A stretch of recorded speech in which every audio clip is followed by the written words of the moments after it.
Out the back is Cassidy. Good defensive work from Hourigan on the last line of defence. Really good. And saved a really good look on goal across the face for a minor score. The Dogs are on the board with the minor. Yeah, really good defending there by Hourigan. Lost the flight of the ball, but really smart play not to give away a free kick there and just get enough of a spoil in to not allow Jet Cassidy to take a mark there, which would have been a pretty easy shot at goal for him. Thought Jorgens could have kept running and maybe put a bit more pressure there and have a shot on goal. As Forrest takes the mark now for the Myrtleford Alpine Saints. Goes long down line towards Gribben.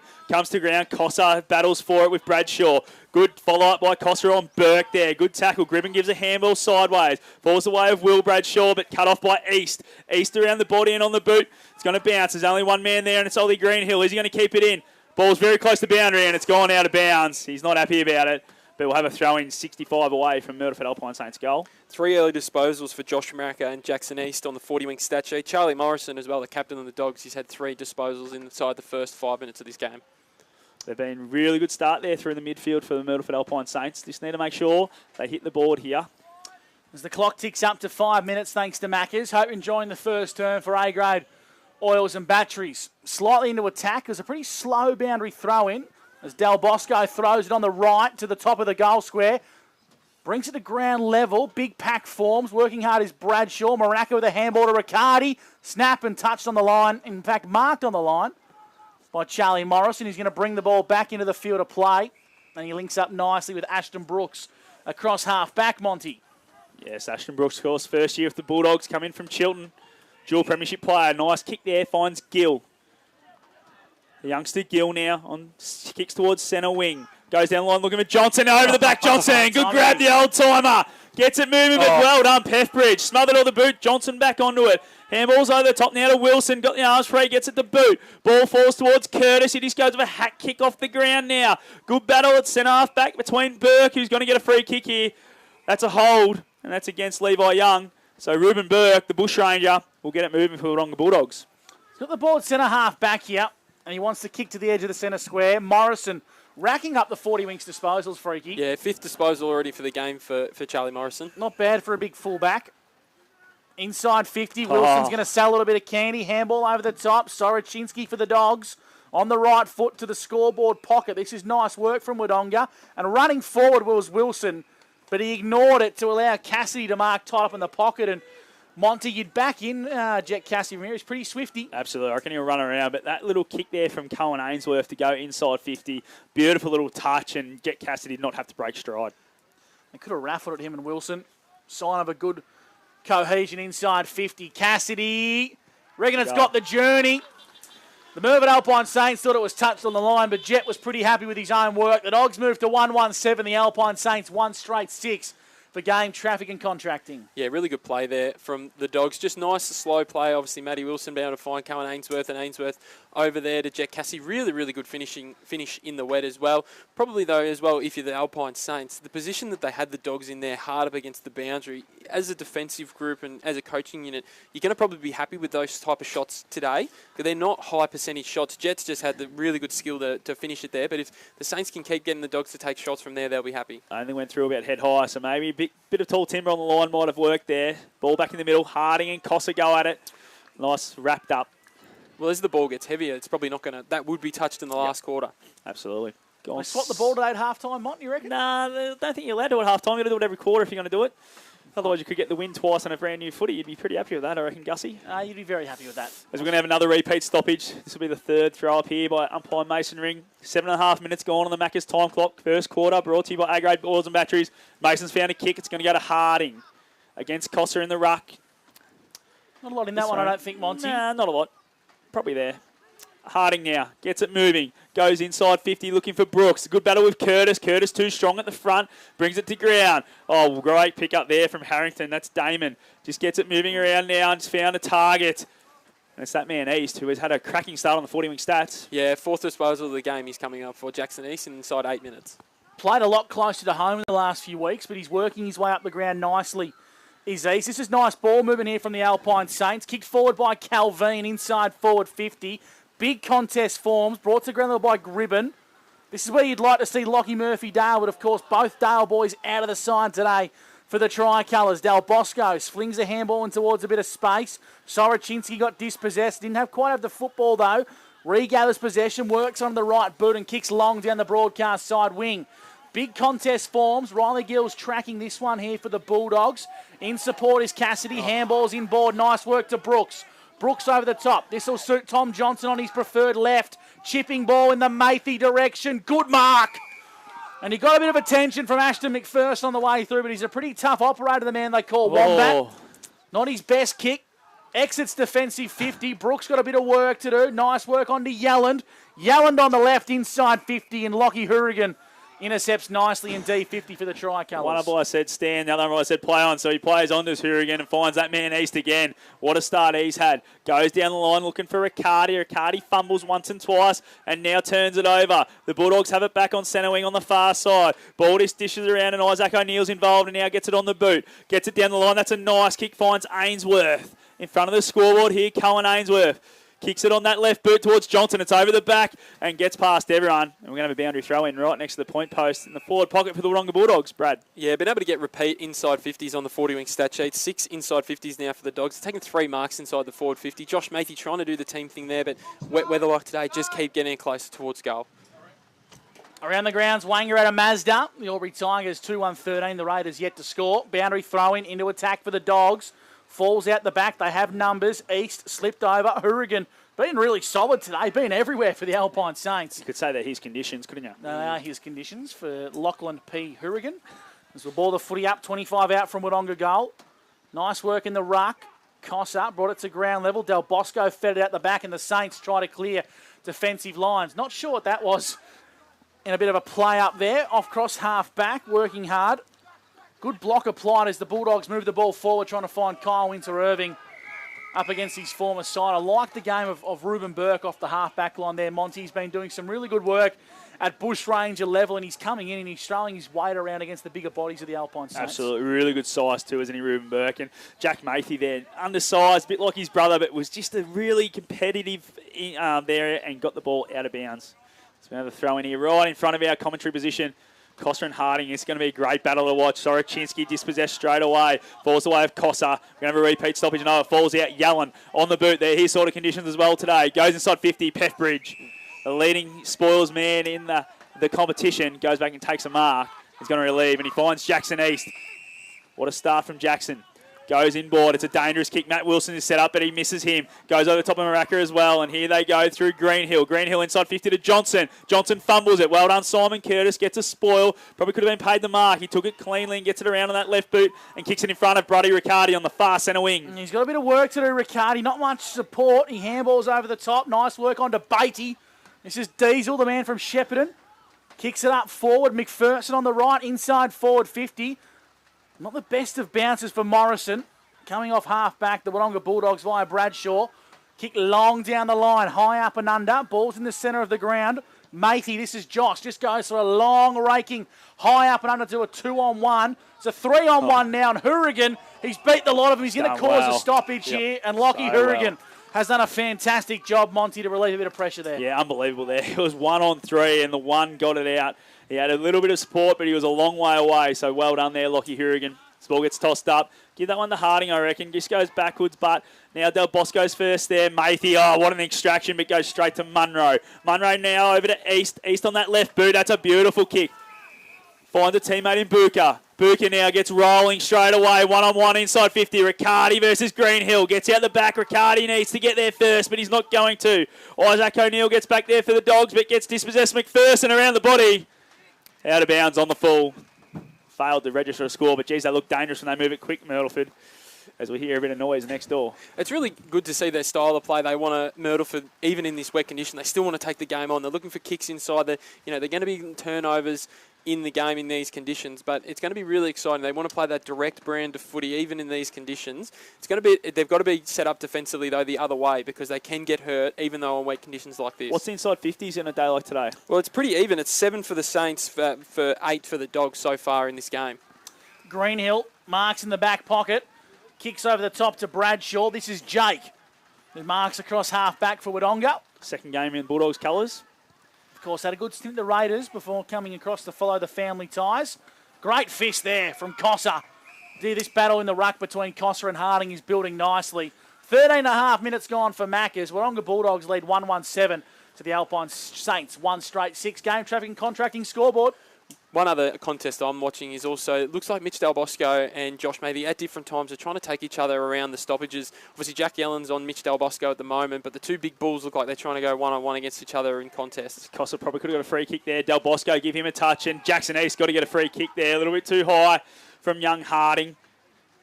Days like today, we're going to see lots of that, I reckon, as East has had his own footy out there to start this game. Goes long and high towards Gribben. Gets out the back, sport by Greenhill. Ball forwards towards Buka. Just going to take this one over, I feel. And he is. He's happy to see that, and we'll have a boundary throw in the forward 50 for the Myrtleford Alpine Saints. Yeah, Jackson East, as you touched on them, he's started the game on fire. He's up to 8 disposals inside the first 15 minutes of this game. He's just been everywhere for the Saints so far. Wet weather footy here at the McNamara Reserve. 1 point lead favours the visitors. The Bulldogs over the Alpine Saints. We'll have a boundary throw in. Deep into attack for Myrtleford. I think that's a free kick because Greenhill wasn't the nominated ruckman and he touched it out of the ruck. Hey, Brody, you're dreaming. There's no way Brody can have it, yeah. And Gribben, the big ruckman's going to be the recipient of this one. Very optimistic from Brody. Very optimistic. But if he's a small forward if I've ever seen one. I was going to say, he did the right thing, tried to get in there as the small forward. But maybe just watch him run around. He's all by himself there, Riccardi. Now, I was watching Jai Gribben have set shots in the warm-up. You don't rate ruckman, do you? Well, let's just hope he's got his bad ones out of the way. On a 45-degree angle, in comes Jai. Stick that up here, Gus, he says. Hit the post.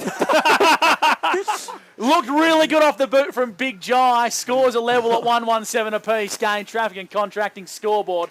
Wodonga will bring it in from the town end.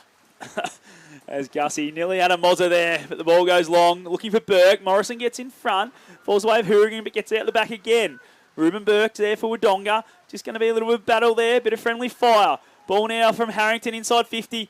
It's a drop mark from Wilson. Now he just goes off the ground. We're going to see a lot of that today, but he goes straight to Munro, and the Saints are going to go back inside 50. Goes sideways. Finds Del Bosco. Have to do a bit of work to take that one. Gets rolling straight away here. Goes to a big pack of numbers at the top of the goal square. Gribben's the target. Comes to ground level. There's one there. Off the ground. No. Tyler Harrington through for a minor score. And that takes the Myrtleford Alpine Saints to a 1-2-8. Wodonga 1-1-7 on the game traffic and contracting scoreboard. Fraser Dale was a laid out today, freaky. The ball's turned over across half back. Mopped up nicely by Bradshaw. Handballed over the top. Here's a go for Jorgensen. Little 1-2 with Morrison. Been excellent today as the captain. Kicks in the Winter Irving direction. Great use of the body. Kyle against his former side sends a tracer bullet. Inside forward 50. I think he almost took off. Is it Ainsworth who's taking the mark? Ainsworth almost had his head taken off there by the kick off the boot from Winter Irving. But the Dogs, that's the best bit of play all day we've seen from them. Yeah, it was, especially in the wet as well. It obviously started at half-back with Noah Bradshaw doing the 1-2 with Adam Jorgensen and then Charlie Morrison down to Winter Irving. And then, as you say, Gussie, beautiful skill by Winter Irving in these wet conditions to lace out Cohen Ainsworth on a 45-degree angle about 20 metres out. Shouldn't trouble him for distance. Left foot kicks across the face. Minor score, 1-2-8 apiece here on O&M Live, thanks to Game Traffic and Contracting. And it looks like the Myrtleford Alpine Saints, freaky, the team that are adapting to the wet weather the best. Yeah, they look like they are. They're 10 inside 50s, as we touched on. They're the number one contested footy side in the competition. So the wet weather's not going to really phase them. It probably is going to elevate their brand of footy, which we've seen a little bit earlier here. Both teams have had their opportunities. 9 inside 50s to 10 in favour of the Saints, but just haven't capitalised on the scoreboard. As Hourigan sends that one a long way to centre wing. Ball comes inboard to Wilson now. Gets a little bit dispossessed there by Maraca. Gets it on the boot in the end. Munro's the first there for the Saints. You see a little toe poke and it gets to Maraca. Maraca now throws it on the left towards an half forward. Costa's there all by himself. Drops the mark and it falls to his opponent in Harding. Gives a handball sideways to O'Neill. Gets taken off it and Harding gets it again.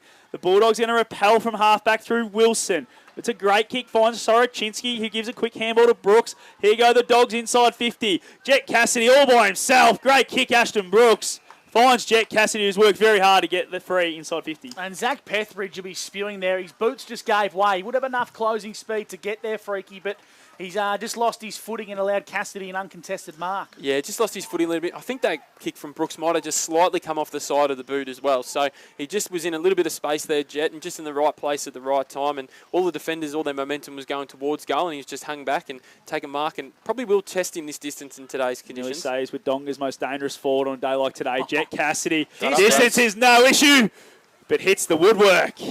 Another minor score for the Bulldogs. Takes on the 1-4-10. Myrtleford 1-2-8 on the game traffic and contracting scoreboard. He got every piece of that, didn't he? As Myrtleford take it out to the netball court side with a bit of pace. Well done, Soroczynski in the battle against Matt Munro as the ball goes out of bounds for a boundary throw-in. The one good thing that the Dogs are doing is they're finding targets inside forward 50. They've had 10 entries on the 40-week stat sheet for 5 marks inside their forward 50. So in conditions like today, they've been able to lower their eyes and still hit their targets when they're moving the ball inside forward 50. I'll tell you what, Mont, he's pretty good. He's back. Number 1. Back with a bang. Brad Freak on the anytime, on the 40-wing stat sheet. And you'll be presenting the anytime fitness player of the day. It's Harvey Norman betting today. Is it really? Yep. There you go. Back into play inside forward 50. So you don't get sent out in the bush very often. Hourigan wrapped up in a big tackle. The Dogs inside 50. Clever work from Brooks. Trying to find Bradshaw. This is Noah. The Alpine Saints D50 really standing up here. Coming through Mayfi. Evades a bit of traffic. Handballs in a bit of space.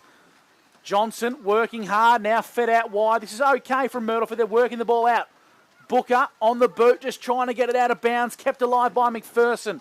Long raking right foot kick, just opting for distance and distance only. Burke's there for the Dogs. Has to be clean. Comes inboard. Nice looking kick. He finds Bradshaw. This is Will. The youngest of the 3, Bradshaw's Will. He's going to go sideways there and find Soroczynski. Been playing that wing quite well to start this game. Gets a nice handball forward here. Gets it to Yellen. Yellen inside 50. Goes long and strong towards Winter Irving. There's that man with that spoil. Tefbridge, they love having him back in this side. It's not a bad kick. Finds its way to Harrington. That's Tyler. Just goes bang and kicks it as long as far as he can. It's a foot race here. 1-on-1. Here's Riccardi and Brody. Riccardi and Brody. Brody get there first. And Riccardi tackled him. Dispossessed him. Great chase tackle down. Maraka now has an inside 50 for Myrtleford. Gets tackled. We're going to have a ball up. Tell you what, I had to sit a little bit more, and Brody Riccardi might have been running to an open goal. Well, I think he just came on the ground there, Mont, because he came from very wide on the ground. That wouldn't be a position he'd be starting on, and just come on the inside of Connor Brody and almost beat him in a foot race. The Dogs by a point. Inside 50 are the Alpine Saints at the 20-minute mark. Pinballs around. Little toe poke forward there from the inclusion in Harrington. Doesn't gain much distance as the Dogs try and clear it up to centre half back. Coming off the back of the square. Well done by Jacobs. Bustles his way through, but bit off a bit more than he can chew. Free kick to Bradshaw in the defensive part of the ground for the Bulldogs. This is Jake on the left boot. Dangerous switch across goal. Murphy have to be hot on their heels as Morrison, probably been one of the Dogs' best, clears defensive lines, and Hourigan probably has been Myrtleford's best. Did everything but mark it. Jorgensen inside 50 trying to find Brooks. Well done at the back of the contest. That was clever from McCurl. Trying to keep the ball alive with the Dogs, but the boundary line beats them all to it. And it's across for a restart. 21 minutes gone, 21 and a half for Maccas. The Bulldogs had their noses in front by a sole point. It's a great brand of footy that both sides are playing. They want to take the game on regardless of the conditions. 13 inside 50s for the Dogs, 11 for the Saints. Really good footy to start both teams. Love seeing that as Forrest wins that tap. Falls away now. I think it was Brooks. Give him a handball. Ball just fumbles around a little bit. Curtis. Just happy to see that over. No, he just gets it on the boot. It's gone about 45, and then it's going to be out on the full, I feel, against Isaac O'Neill. So free kick Myrtleford. It's going to go to McPherson. Young Ashton on half back here for the Bulldogs. Kicks it down the line, goes to true centre wing on the far side. Gets out the back. That's a good grab. I've liked the look of him so far, Burke. He's looked impressive. Just read the ball really well there, didn't he, Mon? Obviously, with the conditions today, and just stood a little bit off his opponent and was able to take an easy mark. Good kick that is. Fine, Soroczynski. He's had plenty of it early in this first quarter. 22 gone for Maccas. Soroczynski called to play on now. Goes high and long, inside 50. It's a big pack there. Pethbridge over the back. Give him another spoil. He's still leading for the comp. That's going to be a free kick for too high. And the Saints will repel that inside 50. Really clever there. Just suck Yellen into that one. Very clever football from the Myrtleford Alpine Saints in Jackson East. Some would say he milked it, Bradley. Oh, I think he was there, Gussie. Jackson East, though. That's a bit harsh, I would have thought. I reckon he dropped the knees. Oh. It was very well manufactured, I think, from Jackson. What can't be argued is Jackson East has had a hot start to this game. He's up to 9 disposals on the 40-wing stat sheet. McPherson streaming down the netball court side wing. He just fumbled it. Spilt it before he had it. Pinballs around on the outer side. Brody's there for the Dogs, trying to get the ball across the chalk. He gets it there. We'll bring it in front of the old scoreboard. Today's not a day to be bouncing the footy, I don't think, Gussie. And no. That's what he tried to do there, young Ashton. Sort of put the cart before the horse on that one, I feel. I think he's forgot it. We've had about 10 mil since we've been here, so maybe just bend over and tap it or just get on the boot. Just get it on the boot. Boundary throw it in again, please. Bring that one back. That one almost landed the netball courts, that one. 23.5 gone for Maccas. That's harsh. How many times have you boundary umpired, Gussie? I did it once, actually. Once. And I was doing a junior game, and I threw the ball too far regularly. Oh! I did the under 10s. I kept throwing it in a mile. Here come the Alpine Saints. They're inside forward 50. Clever work at the back of the contest there from East. Left it behind now. Jorgensen over the top. Soroczynski, right foot kick. It's okay.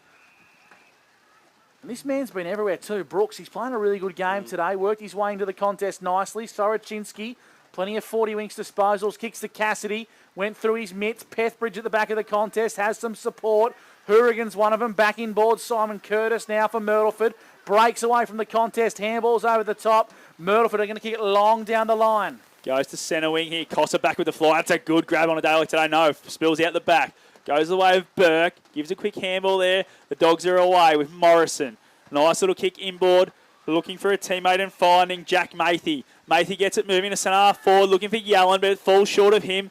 Here goes Bradshaw. Noah going to get caught. No, gets a handball away to Harding, who fumbled it. It's going to be a bit high there, I feel, on Kelvin. No, the umpire says he'll have it. We'll throw up at the very top of the 50 at the Wodonga end of the ground. Boys, just have to keep an eye on Zach Nugent here. The contest previous play, he's just slow to get up, and he's just been hovering around that part of the ground. He's just going to go to that contest, but didn't quite make it. So just have to keep an eye on him throughout the day. It looks like Harding is the ruckman that's resting forward, and Nugent rolling solely through the bench.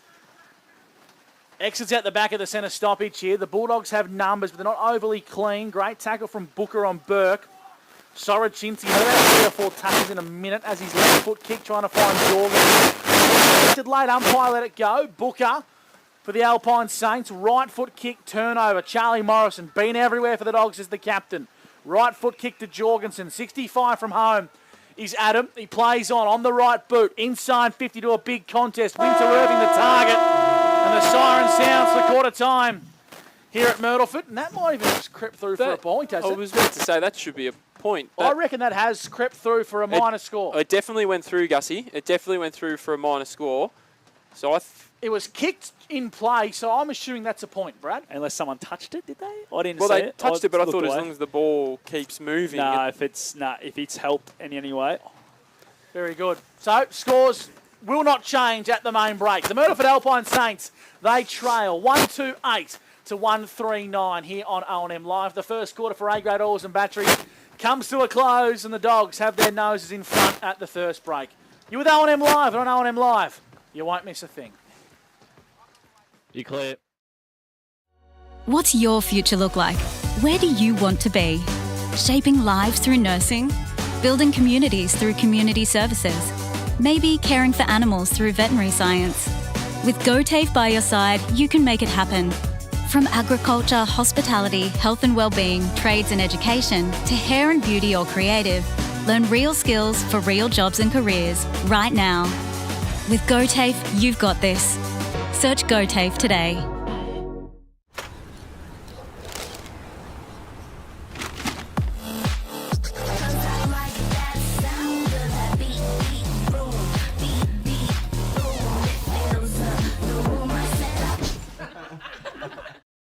At 2AY, we're your home of live sport. Every weekend, we bring you the best live broadcasts of the Ovens and Murray football and netball. Listen this weekend on your radio or the 2AY app.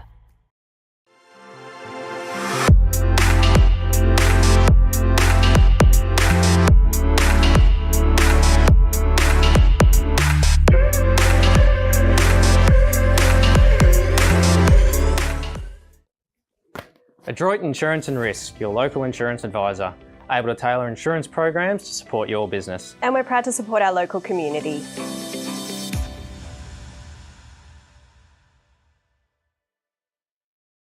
.0% alcohol. This changes everything.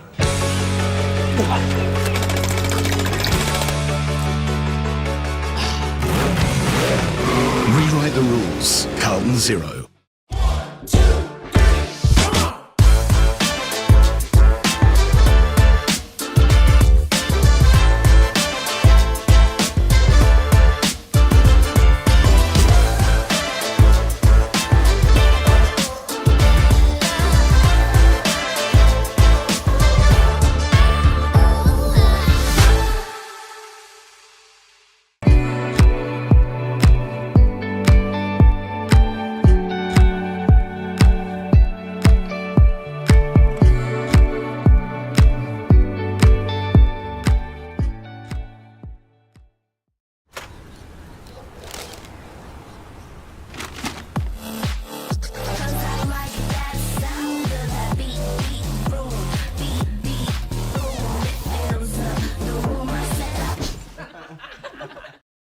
At 2AY, we're your home of live sport.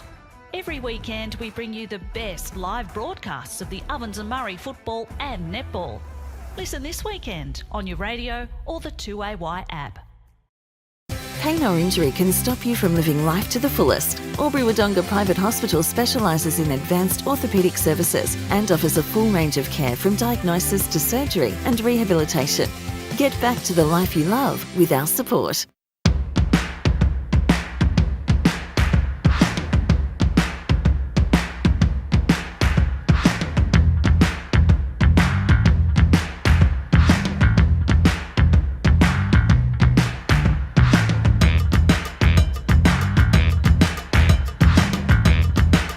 Half price until half time is on in the locker room. Watch Friday night AFL footy action live on our big screen and get half price selected beers until half time. On now in the locker room at the SS&A. The Ovens and Murray Football League is proudly sponsored by Opal. Thinking packaging? Discover Opal.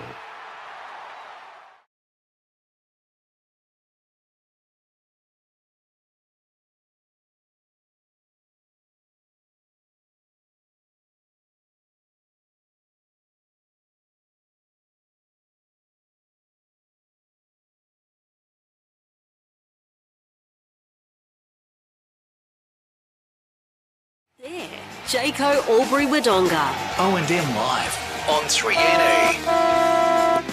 Welcome back to O&M Live. Quarter time at the McNamara Reserve. 1-3-9 the Dogs. The Alpine Saints 1-2-8 as we go to Brad Freak for the quarter's best here on O&M Live. And that's thanks to our friends at Cavalier Homes. Yeah, we'll start with the Myrtleford Alpine Saints. Jackson East in the middle of the ground really brought his own footy out there to start this game. And I thought Zach Pethbridge off the half-back flank in the back line really repelled a lot of the forward momentum that the Dogs had throughout that first quarter. If we have a look at the Wodonga Bulldogs, I thought Charlie Morrison, the captain, was outstanding. I think he's probably been the best player on the ground so far in this game. And young Ruben Burke off that half-back line, he's obviously touched on the bushies. He's really standing up for him today in this game. Outstanding to watch in pretty difficult conditions out there. If we have a look at the 40 Wink stats sheet, if we have a look at the team stats, relatively even across the board.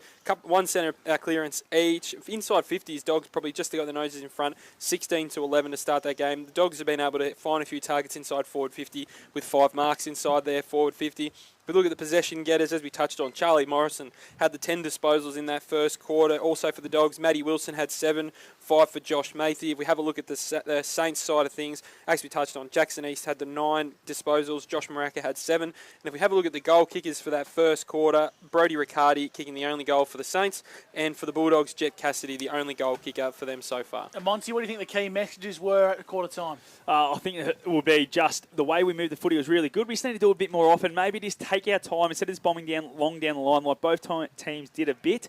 If they're able to just hold on to it for that extra second, they'll spot a short kick and then that person kick it long and they'll go deep inside 50. So I reckon it's just trying to attack the goal face but trying to make sure we kick our way there before we attack it, not just kicking long down the line. So here we go. The second term with Scott Montgomery for Jayco Albury Wodonga.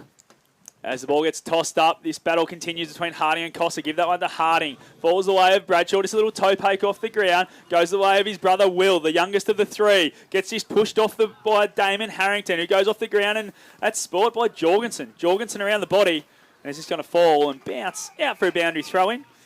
It's gone around to about the junction of the 50 in the boundary line as we go to Brad Freak. Yeah, boys, just watching Zach Nugent just walk slowly up the race towards the change room, so I'm not too sure what's going on there. As we touched on, looked like he had a bit of a knock in that first quarter, so I have to keep an eye on him whether to see he does come back out at all in this game. He did look like he's moving very gingerly, though. Brad Freak, of course, for Elite Building and Construction. Doing a cracking job. Our man Bradley on his return. Like a horse, just dominating first up from a spell. Cash on delivery. Loves a spell. Or a greyhound. Calvin slapped it forward, just trying to gain some yardage, and goes out of bounds for a boundary throw-in. I think we're going to see a lot of this now within this game. Obviously, there's wet conditions. It's just going to be about territory. Certainly is, Bradley. Just tick over 70 seconds here for Maccas. Hope you're enjoying the second term for Jaco Albury-Wodonga. Back into play. Nice work in the ruck there by Johnson. Just used his body to get front spot. Bradshaw happy to set that one across the boundary line for a boundary throw-in. Some around-the-ground scores here thanks to Wangaratta Mazda.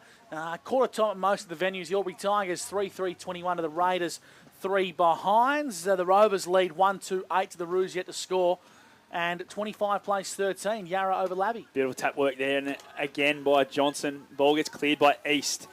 Goes towards Gribben. Oh, Burke again, just come off his man, and he did a beautiful job just to cut that one off. And Freaky, I think you got a couple around the grounds as well in the AFL. Yeah, in the AFL at the moment, North Melbourne down by 10 points against the Bulldogs, 29-19. But a bit of an upset might be brewing the SCG. Fremantle 51 lead the Swans 25 halfway through the second quarter. We thought that last week, didn't we? And they just bang after half time. They're no good, Swans. They're no good. They're better than Collingwood. Anyway, Del Bosco gets the clearance. Give him that one on the 40-wing stat sheet. Goes towards Booker and just taken out.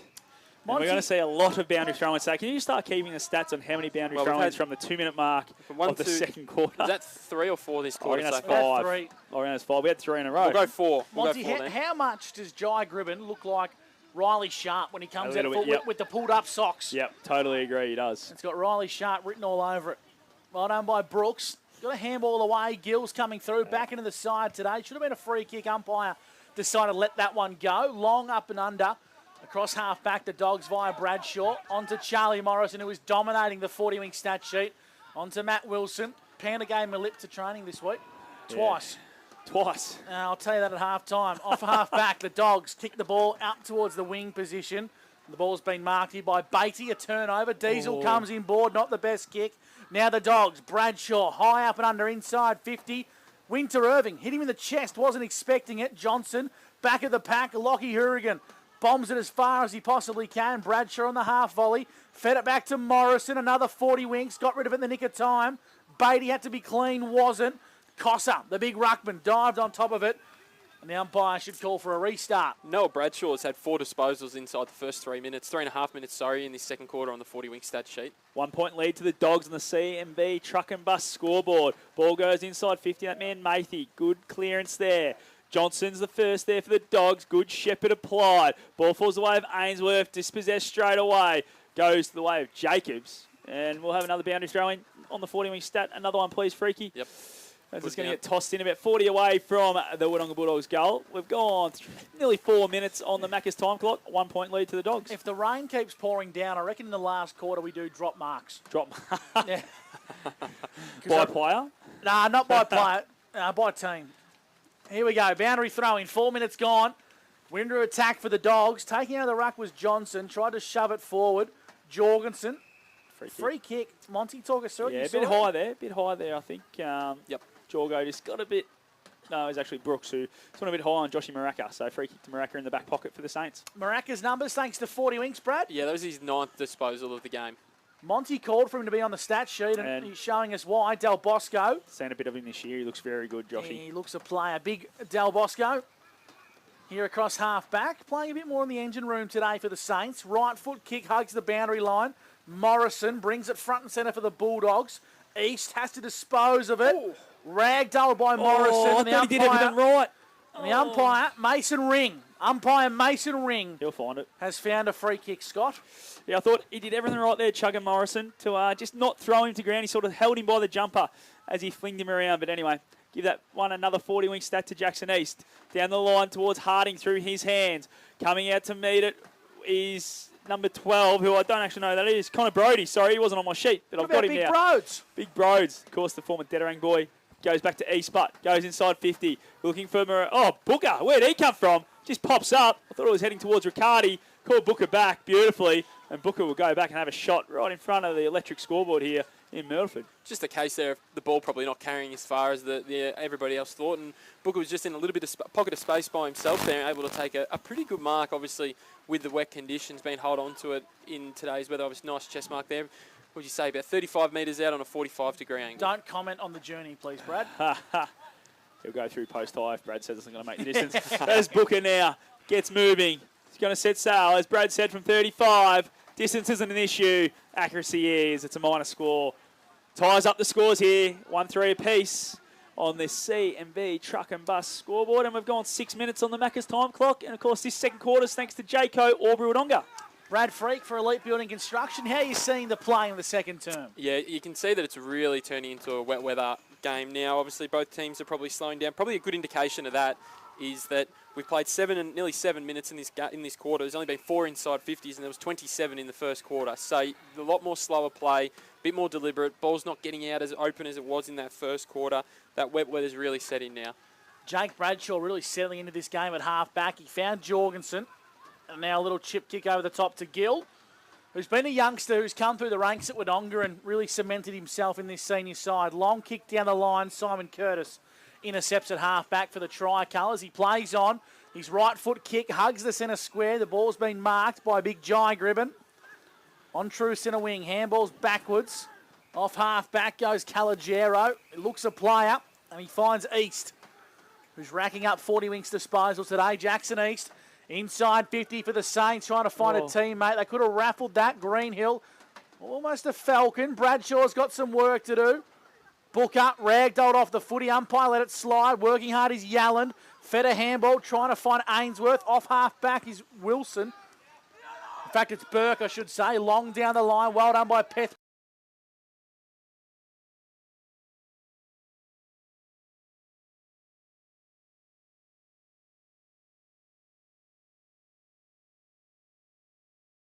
On contact, Monty, talk us through it. Yeah, just a bit front on there from Jack Mathy, just on Tyler Harrington. It was going to be out of bounds on the full.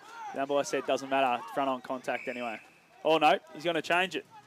Oh, here we go. It's going to be out of bounds on the full. Meeting of the minds here from the men in green.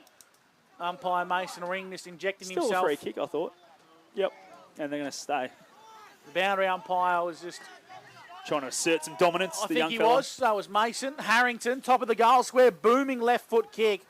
And getting a fist on that was Burke to see it across for a minor score. So 1-4-10 plays 1-3-9. It's not pretty here at the McNamara Reserve, but it's a very tight contest on the C&V truck and bus scoreboard. As Matty Wilson does what all good defenders do, they play on and goes to Morrison. Morrison just scrubber kick, goes to Del Bosco. Del Bosco looking for a teammate, but it's just going to go back to Morrison. No, just fumbles that one and Burke gets it. Goes wide towards Soroczynski, kept it in play.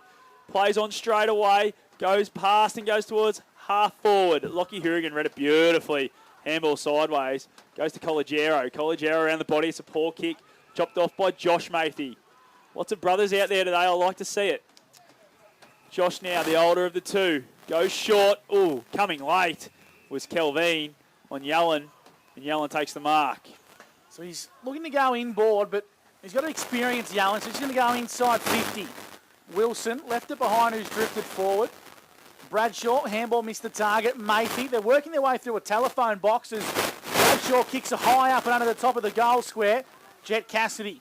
Oh, fumbles, pinballs around the last. They do so, and they exit. Long down the line from Harrington, high up and under. Falls the way here of Jorgensen. Overran the football. Cossa was there. Stood in the road like a brick wall. The ball gets fed backwards. Burke's got some work to do. Opts to leave it behind as Gribben finds a teammate. The Alpine Saints kick it long inside 50. Greenhill tracking this one. So's Riccardi. Toe poke forward from Riccardi. Probably the best result, bar Regal was out of bounds for a restart, and that's what he'll get.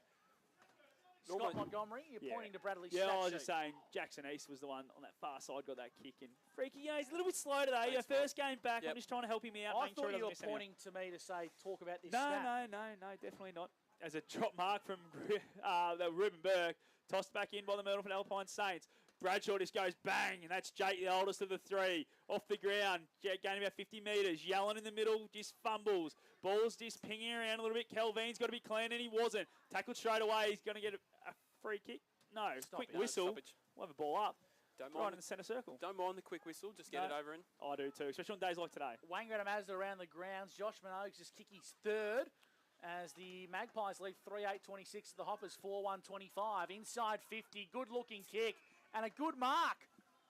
Marks on the chest of Levi Young, who's been a little bit quiet today as one of the key pillars inside 50, but that was pretty good play from the Alpine Saints. Yeah, Mioto with a great kick inside 50 there, and Young, tall targets on days like today. It's not their day. The big key defenders are going to get a spoil in most of the time. And he was just playing in front as well, just in front of his opponent and able to get there first. High up and under, looks to have the journey and has the accuracy. The second goal for the Alpine Saints comes via Levi Young at the 11-minute mark of the second term. The Alpine Saints, they hit the front here on O&M Live. Second quarter action for J.K. Albury-Wodonga. Yeah, well, the first team, Young there, sorry, is the first time a team's been able to take full opportunity when they have gone inside forward 50. We've seen a few chances not taken, but yeah, you need really conditions now, whether it is wet as it is getting, you need to be able to hit into the scoreboard, particularly with goals. A 2 or 3 goal break in weather like today can almost be a match-winning lead in these sort of conditions. So really, really important there for the Saints to be able to get that goal and get their noses in front by 7 points in this game. 2-4-16, 1-3-9. Myrtleford Alpine Saints, as Brad Freak just said, 7-point lead on the CMV truck and bus scoreboard. Maraka, give him another 40 winks, please. Gets a centre clearance inside 50. Oh, well read there, Charlie Morrison. Beautiful there. Great mark, intercepting. Goes wide now towards Mathy. Mathy gets moving. He's going to go towards Soroczynski. It's not a great kick. Soroczynski just kicks it off the ground. First back there will be Maracano. Gets chopped off quickly by Harding. Ball just gets punched forward by the Bulldogs. Oh, great little take there by little Gill. Sends it on its way through for a minor score. Takes the Dogs to 1-4-10. Myrtleford Alpine Saints 2-4-16. CMB truck and bus scoreboard. For Elite Building Construction, Monty, talk us through how the move for Charlie Morrison and a half back today, which has meant Connor Brodie's gone a fullback. It's actually really given the Dogs a lot of drive. Absolutely, and he's got a great match up there. He hasn't had to play on one of the key pillars with Brodie in the side. It means that he can roll off and back there today. Hourigan kicks long from fullback for the Tricolours. Working hard is Yellen. The conditions suit him today, but he's got to be quicker and cleaner as Munro wraps him up in a big crunching tackle, and he's starting to work his way into the game. The man they call Muncher. Off half back. Here come the Alpine Saints trying to find a teammate in Gribben. Brodie, that man we spoke about. You can put Charlie Morrison up the ground, Freaky, when Connor Brodie plays a role like that. I just think it's a really smart move for the Dogs as well, because Morrison then can really set up the defence, getting his thoughts together back there. And he's also a really good ball user as well. He's a smart user, reads the play well. I think it's just a really natural progression for the Dogs to have as his loose man down there at the moment inside their forward, in their defensive 50. Which is what you want on a day like today. Your best intercept marker, just go do what you want. Well, it's tossed in. Johnson having to play as that second ruckman at the moment with Nugent out of the game. Ball falls away. McPherson gets tackled straight away. We're going to have a ball up. Ball's gone about 5 metres towards the Myrtleford Alpine Saints goals. A lot of repeat stoppages today. Freaky, what's our throwing count up to for the quarter? I had the last one, it was 6, but I probably missed a couple. Sorry, I think you have to. As Johnson now, I want you to do one thing for this quarter, please, Freaky. East, nice handball backwards. Taken on Mioto. Didn't have it. He's going to get a free kick. What's he going to do? He's going to go deep inside 50, I feel. Thought that was the right call there. Free kick towards Mioto. Yeah, absolutely. Young Mioto, Lachlan sends it on its way. Goes long and deep towards the goal face, and that man Morrison. Oh, he drops it. Normally very reliable. Goes away with Burke. Handball sideways now. Finds Wilson. Wilson's going to get the relieving kick. Well, actually, no. He handballs it to Burke, and there's the relieving kick for the Dogs. It's a long raking one, but I reckon it's going to come back pretty quick. They've set up well behind the football here. McCurl, bit of work to do as the Dogs get on top of the contest. Fed nicely from Gill onto Mathy. Hacks it forward as far as he possibly can. Pethbridge doing some nice work, but left it for Hourigan. And Hourigan's wrapped in a big tackle. Bit of a breakdown in communication there. And we'll have a stoppage 40 metres out from goal. Matty Soroczynski got up very, very sore there. He was running to try and get a handball receive, got a bump and landed on his back, top of the neck type area. So we'll just keep an eye on him. 15 gone from Maccas. for Maccas, I should say. High up and under. Hourigan was held without the footy by Winter Irving. Umpire let it slide. Bradshaw applies a good tackle. And slow to get up there was Hourigan. He's been probably Myrtleford's best defender today, Monty. Probably playing one of the better games I've seen him have. Absolutely. He's been in their best 2 or 3, that's for sure. This ball now is falls the way of Riccardi. No, tackled straight away. We're going to have another ball up here, I feel. Yep, get onto it, Mason. Blow that whistle. For those just tuning into the broadcast, I'd say about 8 degrees here at Myrtleford and a constant drizzle. And I'd say it's a soft 5 track today, Monty. Yeah, it's probably getting softer and heavier, I feel, as we get moving. This ball now tossed up again inside 50 for Wodonga Bulldogs, just fumbling around. Del Bosco finally extracts it and gets a kick. Goes the way of Cosso, gets brought down by Johnson. It gets out the back. Booker, what's he going to do? Just throws onto the boot. Awkward looking kick towards Gribben. Ball's going to bounce. Brody took it and then left it behind. Gribben gets a feed out sideways towards Booker. Just pokes it to himself and gives a handball out to Diesel Beatty. You're caught holding the ball, Diesel. And Charlie Morrison's going to get the free kick. And he'll set the Bulldogs up from half back again. He's coming up for his 16th disposal of the day, Charlie Morrison, on the 40-wing stat sheet. And I'm tipping he's got more than some of the midfielders do, Bradley. Yeah, he certainly has. Josh Matthey's up to the 10 for the game. Matty Wilson, who's playing a bit more half-back, is up to the 11. Jorgensen 6, and Noah Bradshaw's had the 8 so far for the Dogs. Poor kick off the boot of Greenhill. That's 50. That should be 50. Yeah. What happened, Monty? Ball went out on the full, and Tommy Johnson just went bang, punched it about 20 metres into row 25. So it should have been 50. So ball's in the hands of Calagero. Been a little bit quieter today as Bowen, but not the day for running half-back flankers in the wet. As the ball goes out of bounds in front of our broadcast position. And he's a handball receive type half-back flanker. He's not a real interceptor with the size he's got. He's a guy that gets around the back and because he used the ball so well. So today's not really a day for guys like that. 2-4-16, the Alpine Saints. The Dogs, 1-4-10. CMV truck and bus scoreboard. Right in front of our broadcast position, the boundary umpire flings a beautiful toss back into play. Cossa won the tap. The Dogs have numbers. Bull Yellen, what were you doing there? Forgot to kick it. Like a deer in the headlights. Munro hacked the ball forward across half back. The Dogs turn it over. Kick to the top of the goal square from McPherson. Riggins bounced through. Great work on the goal line from Riccardi. Just took the Dogs out of the equation and allowed the ball to bounce through. And Ashton McPherson, he kicks a contender for a steel line goal today. Yeah, really good finish there by McPherson, but as you touched on there beautifully, Gussie, it all down to Riccardi, just that little bit of a nudge on the Wodonga defender there, and just to be able to push him under the ball a little bit, all within the laws of the game, and ball just trickled in. Really valuable goal there as well, obviously kicking the only 2 goals in this quarter, the Myrtleford Alpine Saints. They've had all of the play. They've had 10 inside 50s to 5 in this second term on the 40-wing stat sheet, so they're getting some reward for effort that they've had in this second term. That little nudge there from Riccardi's worth 3 or 4 touches, I reckon. Oh, yeah. You won't get a stat for it, but gets him a goal. Ball's back in the middle now. Jorgensen, you're caught holding the footy. Oh! Falcon to Kelvin. That's going to hurt on a day like today. He'll bruise up after that. As Miotta gets the free kick in the middle of the ground. Goes long and strong to the top of the goal square. Johnson's down there, but he drops it. Well crumbed. Going to be a free kick too high. Jackson East here has been everywhere today. Got front and centre there. And he's letting Tom Johnson know he probably should have taken that one. Yeah, Jackson East, as you touched on there, Monty, coming up for his 17th disposal on the 40-wing stat sheet. He's been outstanding for the Saints so far today, getting his own footy all over the ground, being really influential. And I don't want to touch on it, but he is about 35, so 40 metres out. What are you saying? He's going to kick it over the net behind the goals, is what he's saying. Well, we'll see. There's only 2 Dogs players on the goal line, though, so they wouldn't want this to fall short. As East gets moving, sets sail from 45, goes post high for a minor score.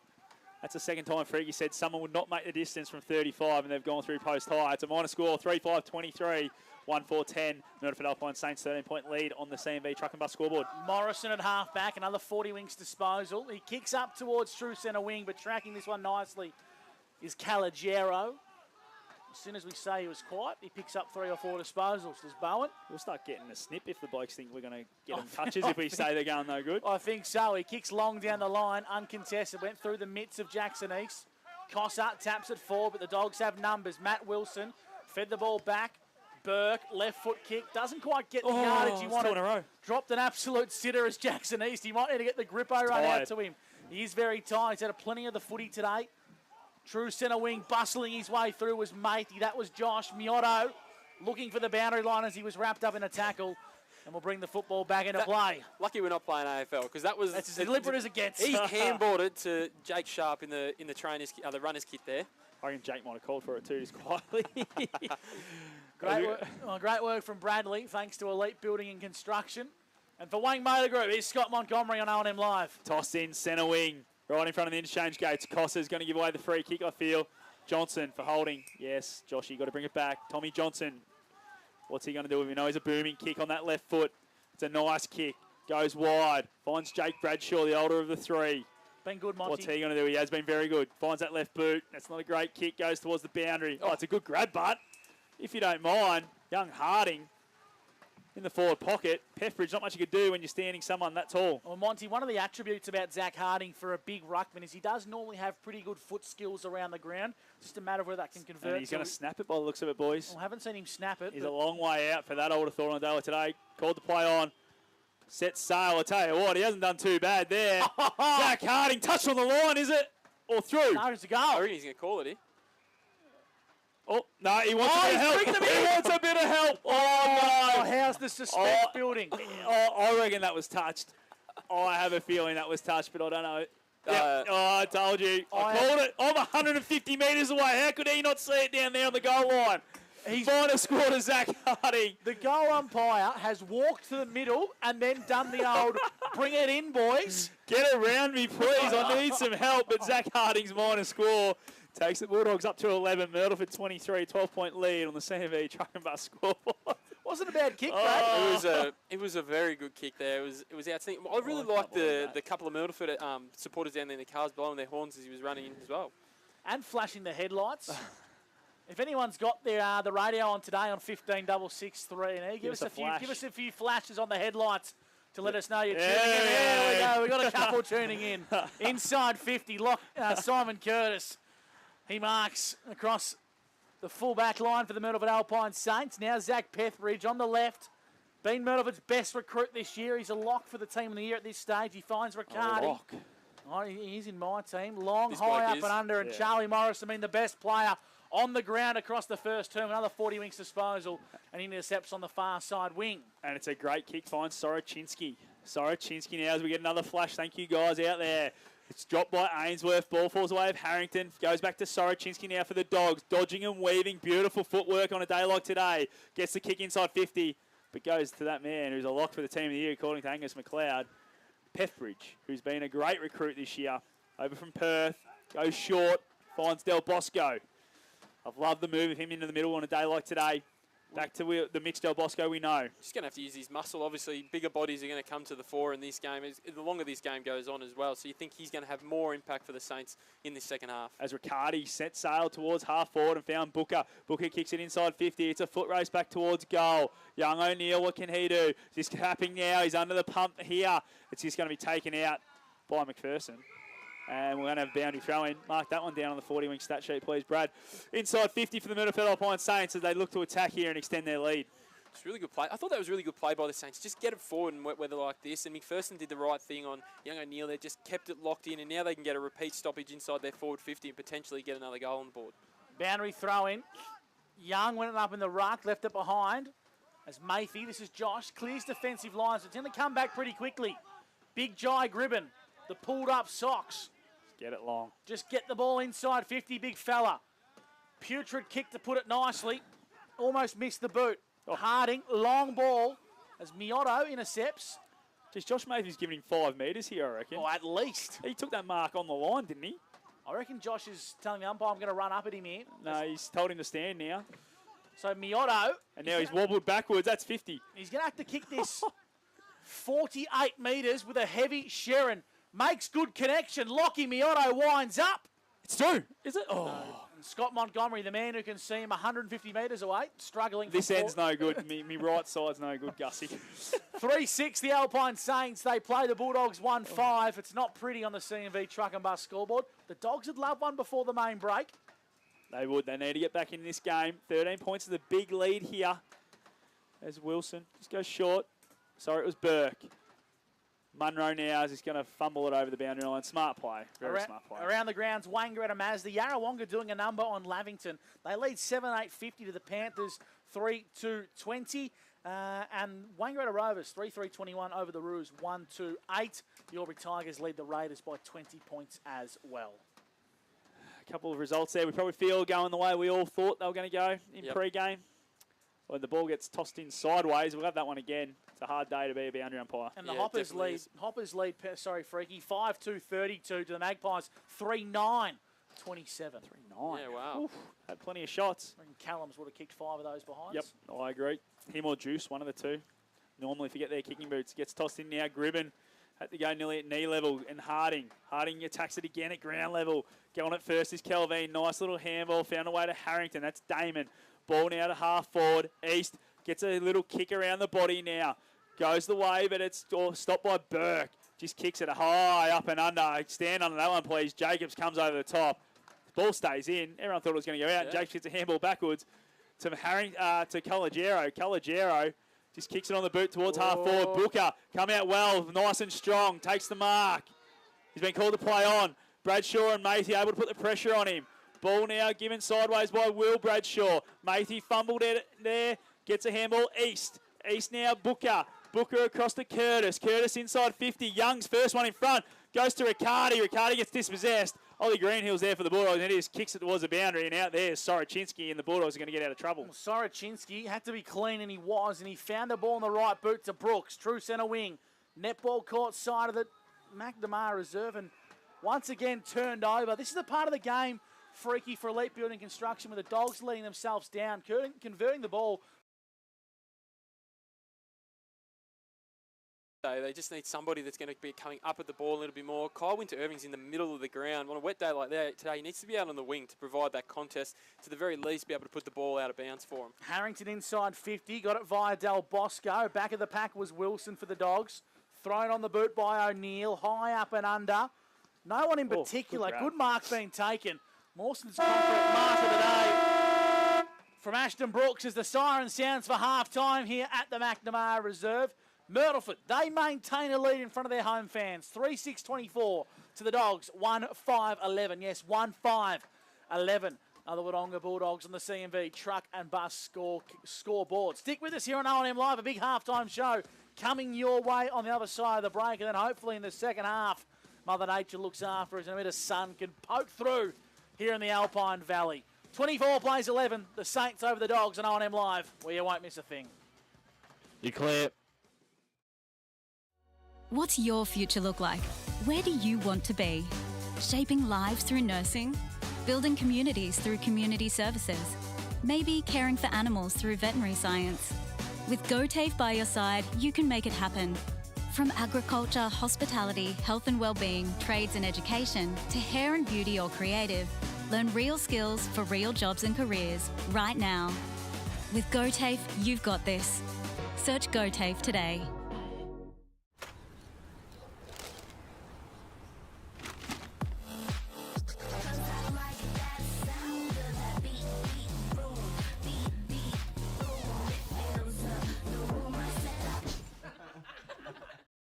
At 2AY, we're your home of live sport.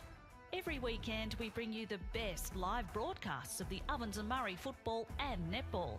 Listen this weekend on your radio or the 2AY app.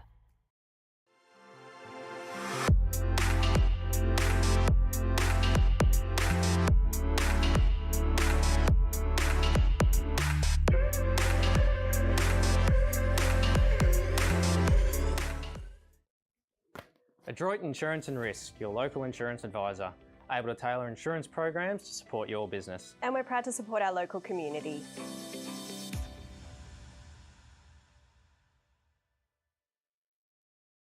.0% alcohol. This changes everything.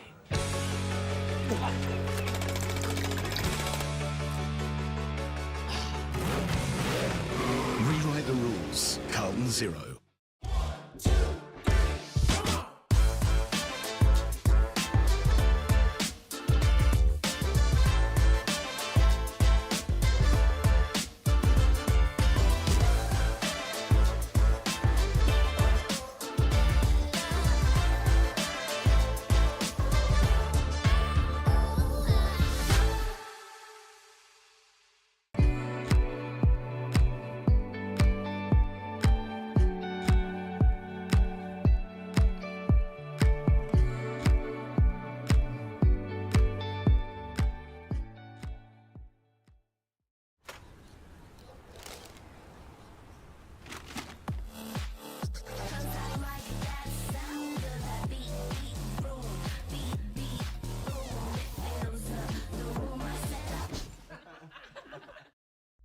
2AY, we're your home of live sport.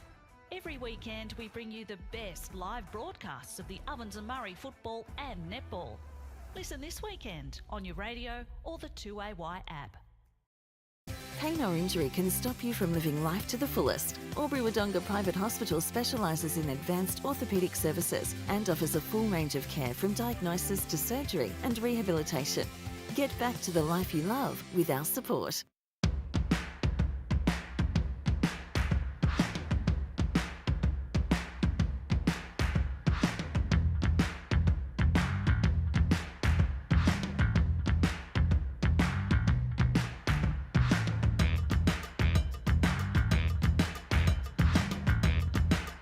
Half price until half time is on in the locker room. Watch Friday night AFL footy action live on our big screen and get half price selected beers until half time. On now in the locker room at the SS&A. The Ovens and Murray Football League is proudly sponsored by Opal. Thinking packaging? Discover Opal.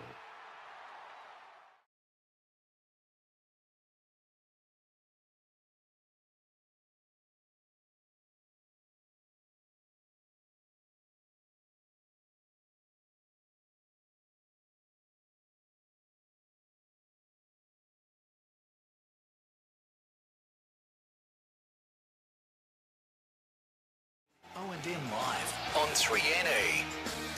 Half-time thanks to Maccas at the McNamara Reserve. It hasn't been pretty football, but it's certainly a close encounter. The Alpine Saints lead 3-6-24 to the Dogs 1-5-11. Gus McLeod's my name, joined by Scott Montgomery and Brad Freak here in Myrtleford. And gents, it's a typical old day in Myrtleford, but the Alpine Saints have adapted better to the conditions.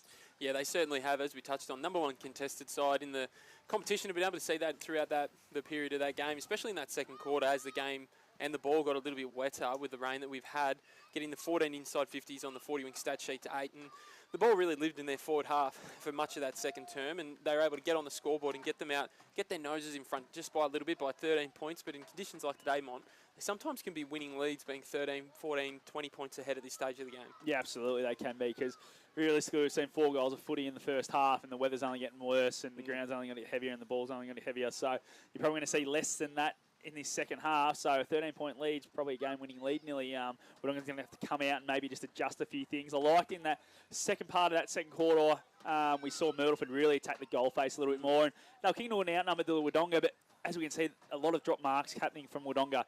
So it brought other players into the game. So I'd love to see Wodonga do that a bit more. Once they break centre half, just go forward. Kick it as far as they can. If there's a one-on-one, get it there. If there's a two-on-one, still kick it there. It's going to be a mistake made by the defender most of the time today.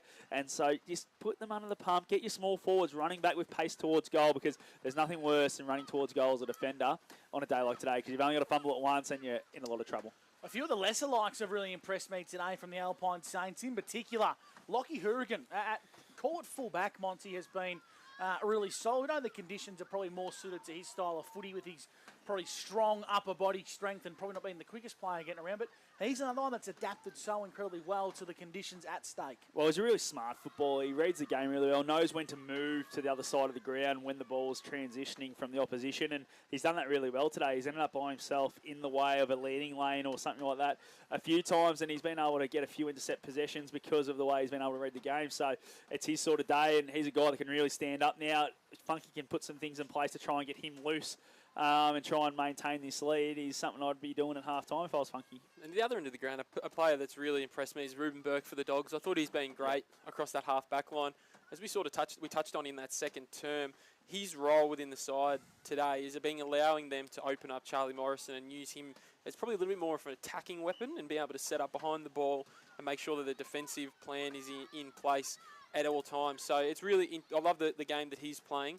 If we have a look at the 40-wing stat sheet for that first half, pretty even across the board. If we have a look at the team stats, 24 inside 50s for the Dogs to 25 for Myrtleford. Just got their noses in front on that one. 6 marks inside forward 50 for the Dogs and 3 for the Saints in that first term as well. Only a couple of centre clearances each, been a really low, obviously low scoring game. So the ball hasn't really gone back into the middle that often. If we have a look at the possession getters, there's a couple of guys that really jump off the page if we're looking for either side. Jackson East for the Myrtleford Alpine Saints, up to 19 disposals in the wet. He's really been outstanding. And as we touched on, Charlie Morrison, he's up to 18 disposals as well for the Dogs. Those two have probably been around about the best players on the ground so far. Morrison's definitely, I think, been the best player for the Dogs in today's game, but probably need to get a little bit of help. They just probably need to get their forward set up a little bit better just to be able to get that ball moving, because as you touched on, Gussie, throughout that second term, they were getting to probably 70, 80 metres out from goal and really breaking down. The defensive structure of the Saints was really nullifying any forward momentum that they were having in that second term particularly. Yeah, it certainly was a bit of a topsy-turvy first quarter before the second quarter really started adapting more the way of the Myrtleford Alpine Saints. And Freak, I think you hit the nail on the head with a few of those guys that are starting to rack up the 40 winks disposals. They're the ones that have adapted the quickest, and they're the ones that are sort of showing their class in this contest. But Monty, I want to ask you about a player that is dominating the 40 wing stature and is showing his class, and that's Charlie Morrison. Oh, he is playing a superb game of football. Clearly, he's normally the last defender on the magnet board for the Wodonga Bulldogs. They've opted for Connor Brodie today, who they've shown more and more faith in each and every week. And the role that Charlie Morrison is playing is that intercept style of halfback, that Lee Masters, Tom Boyd style of player today.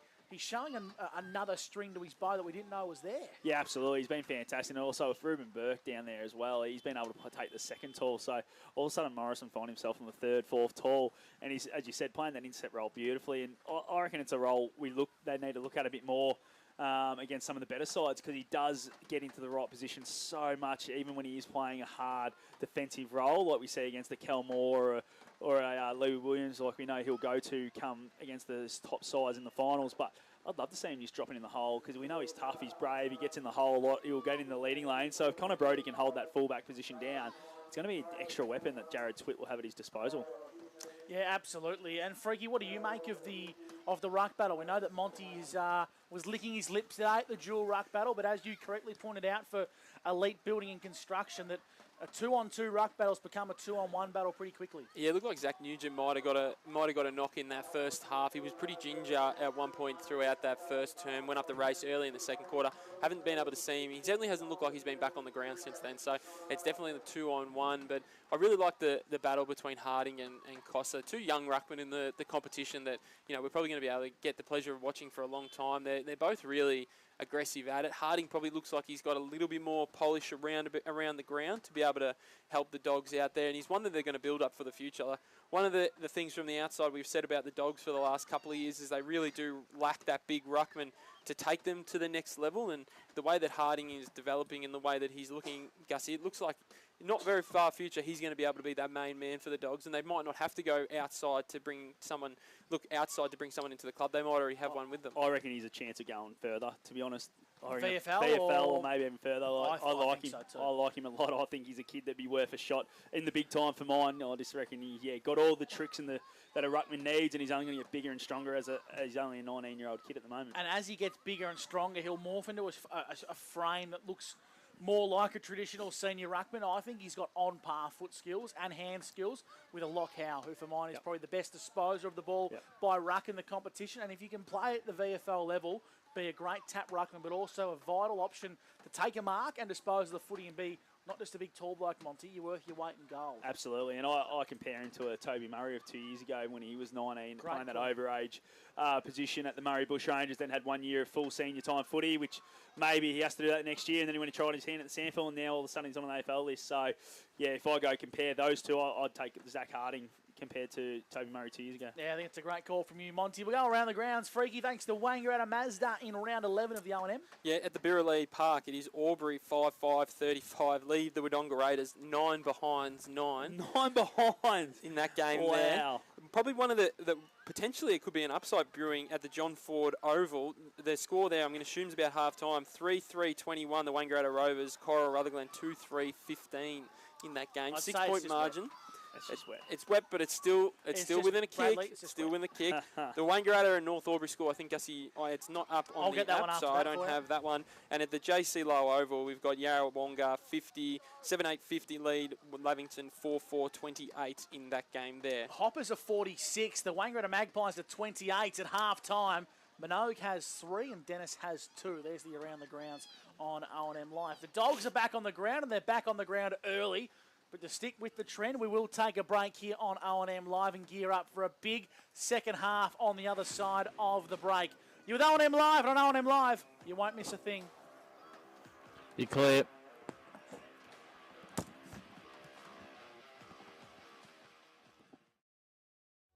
What's your future look like? Where do you want to be? Shaping lives through nursing? Building communities through community services? Maybe caring for animals through veterinary science? With GoTAFE by your side, you can make it happen.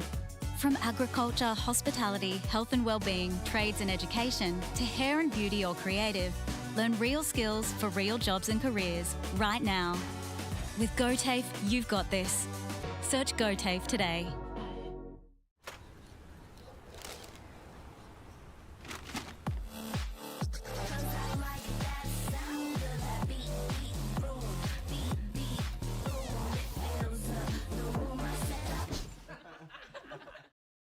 At 2AY, we're your home of live sport. Every weekend we bring you the best live broadcasts of the Ovens and Murray football and netball. Listen this weekend on your radio or the 2AY app.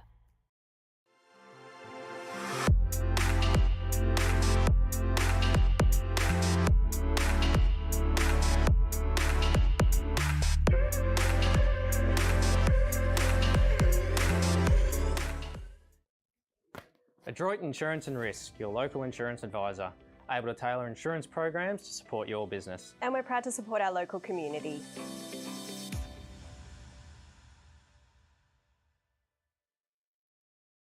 .0% alcohol. This changes everything.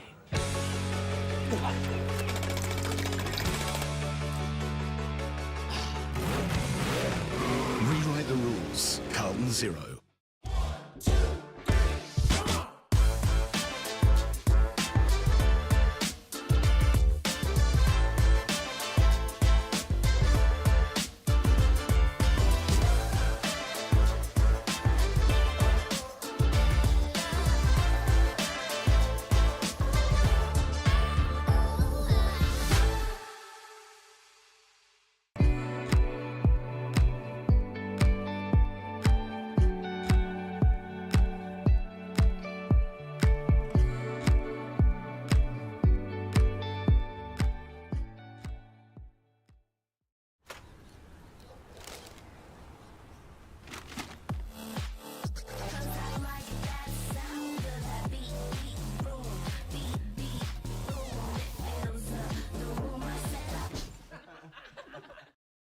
At 2AY, we're your home of live sport. Every weekend we bring you the best live broadcasts of the Ovens and Murray football and netball. Listen this weekend on your radio or the 2AY app.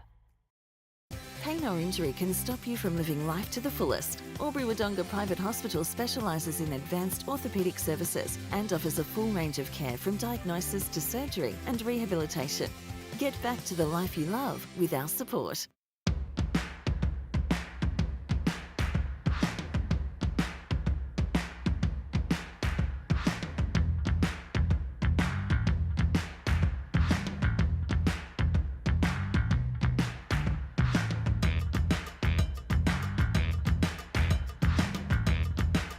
Half price until half time is on in the locker room. Watch Friday night AFL footy action live on our big screen and get half price selected beers until half time.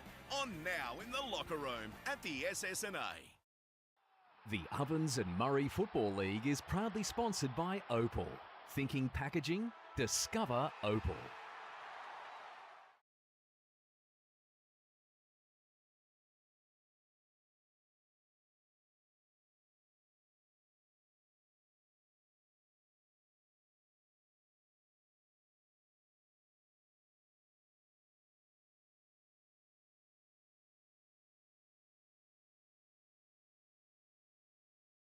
O&M Live on 3NE. Welcome back to O&M Live. The Oz Kickers, they took their time out there on the McNamara Reserve. They're just about wrapping things up. We're not now too they're going far to do a away few belly slides in the rain Yeah. and the mud just for mum and dad to yes. wash those clothes. Love it. Mum and Dad would absolutely love that. The washing machines are going to cop an absolute battering tonight in the Alpine Valley. Of course, in traditional Oz kick games, it's always a draw. I reckon that's Brad Murray officiating the Oz kick there. It is. Of course, legend of the Myrtleford Alpine Saints. Probably still have 35 disposals if he played today. Brad Murray. Today, definitely. Today. These conditions. Absolutely. Brad the Mudlark Murray, these are sort of his conditions. In a 25-degree sunny day these days, maybe not get that many touches. Maybe not that much. Some injury concerns thanks to Elite Building Construction, Scott Montgomery. Yeah, as we spoke about, Zach Nugent's probably out of the game. He came off in that first quarter, took no part in that second quarter. Then we saw Damon Harrington at a halftime break slowly walk off. He went to run out with the team after halftime, and then he's walked back up the race. So I feel that he's probably out of the game as well for the Myrtleford Alpine Saints. So be 21 aside for the rest of the game. We probably should have done a bit of a warm-up halftime. It's a bit cold in here. Yep. And we also saw Cohen Ainsworth run out too, didn't we, Freaky? He looked very proppy, but he is taking his spot at half forward. Yeah, so it's going to be very, very interesting what they do. Maybe if he warms up, he might come good. But he was very ginger. He was a good 20 metres behind the rest of the pack. I actually reckon Gussie would have outran him when they ran out. It looked like, I was going to say, it looked like me when we run out when I played a few games at Dedarang in the twos. It looks like me doing the warm-up. Now, you had a clearance put in this year. Are you going to play a game this year? Or what's going on there?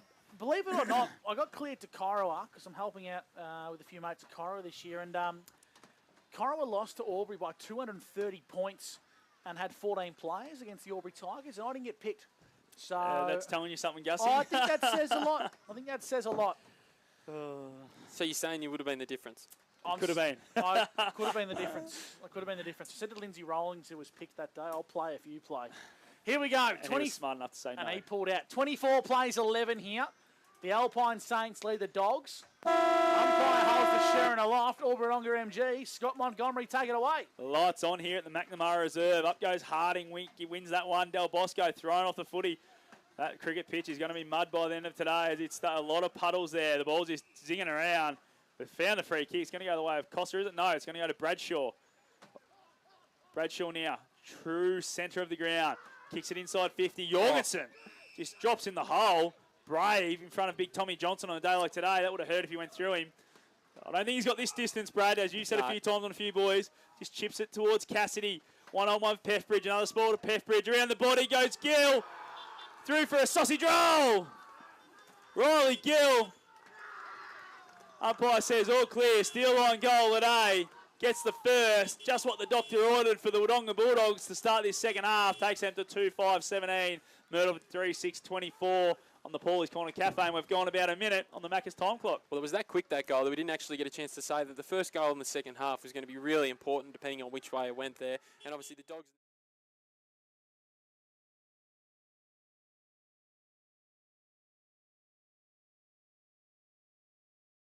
They can keep plugging away in this game. Big goal from Riley Gill just to re-inject some enthusiasm to this outfit of the Wodonga Bulldogs. The dream start to the third term. Thanks to Paulie's Corner Cafe. They hacked the ball forward to the Dogs. Saw a chintz get the ice skates on. Ran past it as Beatty got a handball for the Tricolours. Costa's working hard to re-inject himself into this game. As Del Bosco throws on the left into the middle of the ground. Skids off the cricket wicket.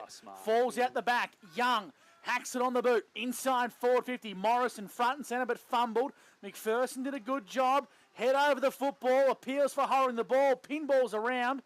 Dispossessed. Umpires letting it slide. Yellen comes in. Riccardi's riding him like a horse. Dives on top of him once again. Just pinballs around. Umpire needs to blow the whistle. Brad Freak, 40 winks. Just kept popping out. Just when the umpire was putting the whistle to his lips, it just pop out again. Just blow it anyways. It gets tossed up. Will Bradshaw now. He's going to get the clearance, gives a handball to Harding. Harding just throws on that boot around the body. It's not a great one. Colagero fumbles it. Ball falls the way of East now. Goes inside 50. High up and under. Is that going to be paid a mark? No, it's tossed around a little bit. Will Bradshaw's there again for the Bulldogs. Dove on it. Umpire says, no, I'll ball it up. And we're in exactly the same spot. We've gone about 10 possessions, but it's come back to exactly the same spot. Bit of a magnet in the ground there, I reckon, for that, Sharon.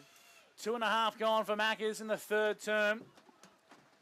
Pinballs around once again. Mathy gets as close to a clearance as we'll get. He kicked about 10 metres. Hourigan, tunnel ball, left it behind.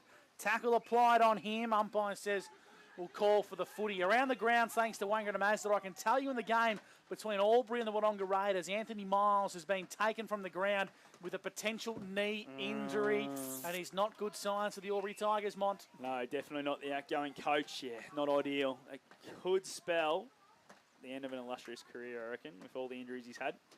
Ball gets tossed up now, kicked off the ground by East. He's had his own sharing out there today. Tyler Harrington goes diving at the footy, and that's as deliberate as it comes, but well played on a day like today. Just wanted to get the knees dirty, young Tyler. Oh, he did. They weren't dirty enough, but nice bit of sliding there. There's a lot of this is what the type of footy we're going to see for the second half, isn't it? With all this rain, hasn't really stopped since about midway through the reserves game. It's just kept raining all day. The puddles are starting to come, aren't they, on the ground? This is probably the heaviest that the rain has been all day as well, so I think it's only getting worse as the game goes on. As Kelvin put his head over it, it's going to get the free kick against Yellen. If you're running for a handball receive, Kelvin now just goes inside 50. Who's he looking for? It's a bit of a raffle through East's hands. It's going to go out of bounds. Another throw in 35 away at the town end. The Myrtleford Alpine Saints end of the ground.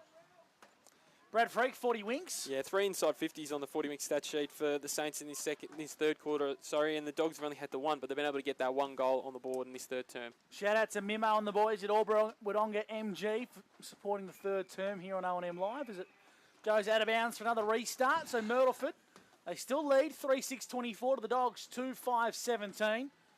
If you were to show someone AFL for the first time, they've never seen it before. Don't show on this game. Wouldn't be shown on this one. Nonetheless, hope you stick with us here on O&M Live. Jorgensen across centre half back, just hacks it off the outside of the boot into the centre of the ground. Well done by Hourigan. Clean possession. Got knocked as he kicked it inside forward 50. Missed a lot of them out the back. Riccardi's got some work to do. Well done, Greenhill. Little toe poke forward. 1-2 opportunities on here with Mathy. They exit defensive 50 to the Dogs. And coming off the elbow, to come off Tom Johnson's elbow? Yep.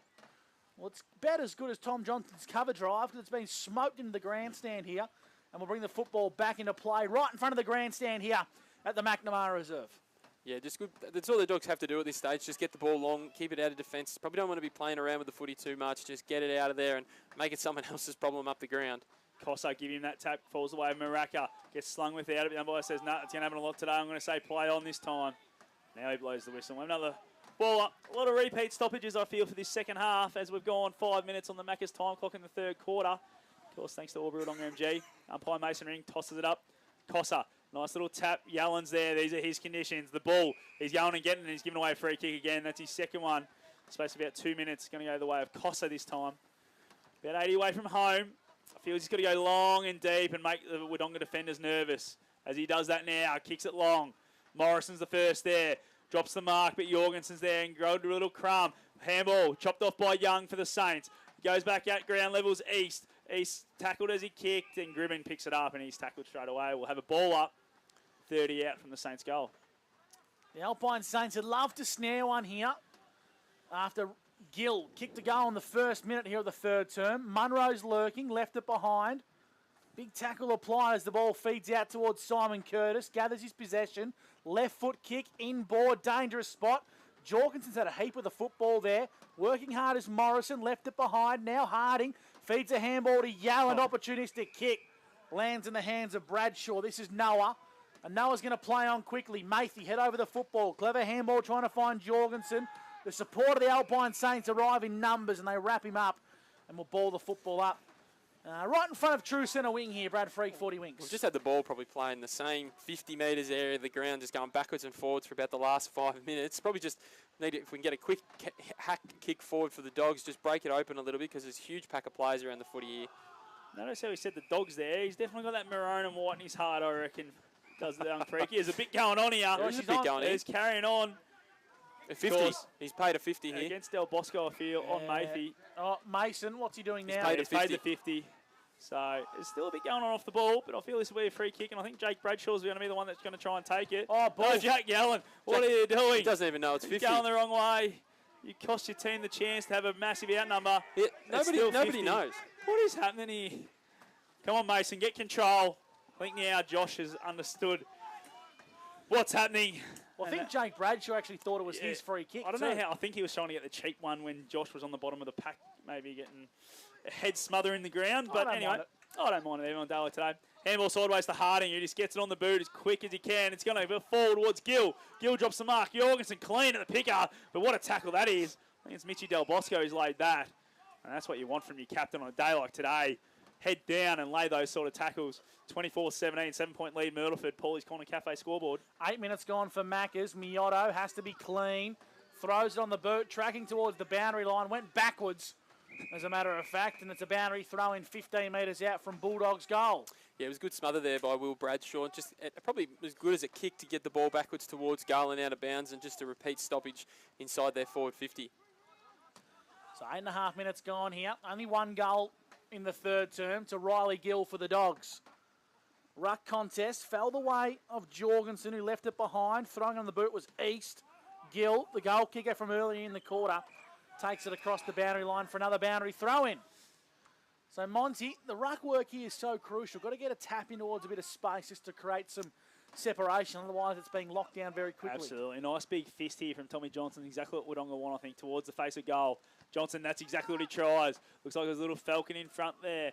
Ball now falls away of Wilson. Goes off the ground, but doesn't go very far. Goes and picks it up now. Tackled straight away. Ball's this pinball around. Free kicks. They've found one.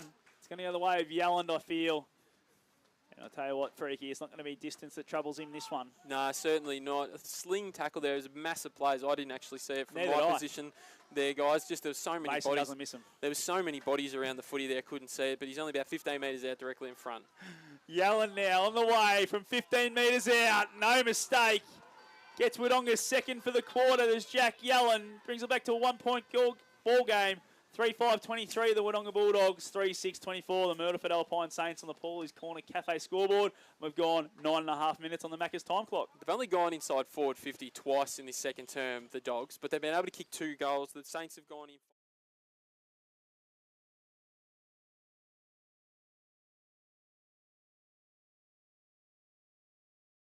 The Doggies. The Saints need to go back the other way. And in the context of the game, I know we've played 10 minutes in this third quarter, but they've been able to get these couple of goals back really quickly, which is going to help them for the rest of this game.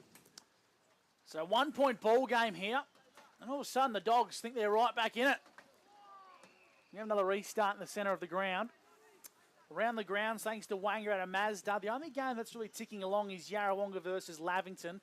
26-point lead there, favouring the way of the Hoops over the Panthers as Munro emerges from this contest, kicks inside forward 50, trying to find Big Jai Gribben, who cleverly just paddles the ball to his advantage and then out of bounds for a boundary throw-in. Monty, for Elite Building Construction, I'd love to see Munro go a lot directed to goal there. Yeah, no, on a day like today, you don't want to go wide, you don't want to go to the boundary, you want to take the goal face at all chances, make the Wodonga defenders really nervous. So Matty Munro like that kick again, I feel, going inside 50.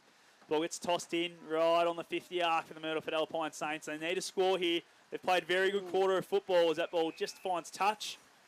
We'll have another boundary throw in. As you can hear in the effects, Mike, the rain's just got a little bit heavier. I was going to say, it's probably been the heaviest that it's been all day as it is right now. As you touched on, Monty, you can see the pools just starting to gather around the on the McNamara Reserve now, particularly in front of our commentary position here on this wing. And you see the coaching staff for the Wodonga Bulldogs on the boundary with the umbrellas up as Yellen gets a clearance. Pethbridge spoils that one, falls to ground. Ball now in dispute. Oh, that's tough there. Coming through was Harding. Love to see that from a young fella. On the boot there was Morrison. Goes long down the line. Jacobs is going to be the first there, but Jorgensen, good pressure. Out of bounds, we'll have a boundary thrown in straight in front of our commentary position. Well, Monty, right next to our commentary position is a spare box that's not being utilised. That is tough. Jared Twitz is tough. Loves the rain. Loves the wet. You see, a day like today, he probably should have played today, I think. Damien Jones is using the iPad down there, and I don't know if you've used iPads in water before. It's not a great combo. To, yeah, not great. Boundary throw-in. The umpire will have another crack at that one. Just is he actually doing anything on that iPad, or is he just like looking at it? I think he plays like Minecraft or something. No, and DJ wouldn't know how to work it. Temple Run. He would have asked little Ari, his little boy, how to use it, I reckon, at the start of the day. Clever work trying to find East out of the ruck. Not quite a 40 wings disposal because he takes it out of bounds. And Bradley, Jackson East is on our 40 wings stat sheet, and he had a very good first half. Has it continued in the third? Yeah, he's had 3 disposals in this third term, which takes him up to 22 for the game. As you touched on there, Gus, he had an outstanding first half in this match. And the poor boundary umpire, just the ball is so wet, just slipping like cake of soap in his hands. Just come in a little bit. Just tell him, just help him out, the little boundary umpire. Just come in 5 or 6 metres. Give yourself a chance, mate. Oh, look at that. Now, that one's perfect. Still a little bit short, but Cossa gets there first. Handball to Del Bosco. Goes back to Caligiero. Caligiero gets it on the boot. Close to that boundary line. Touched off the boot, the umpire said. I swear he said it was touched off the boot. Did Mason. Here comes Mason. Here comes Mate. Look out.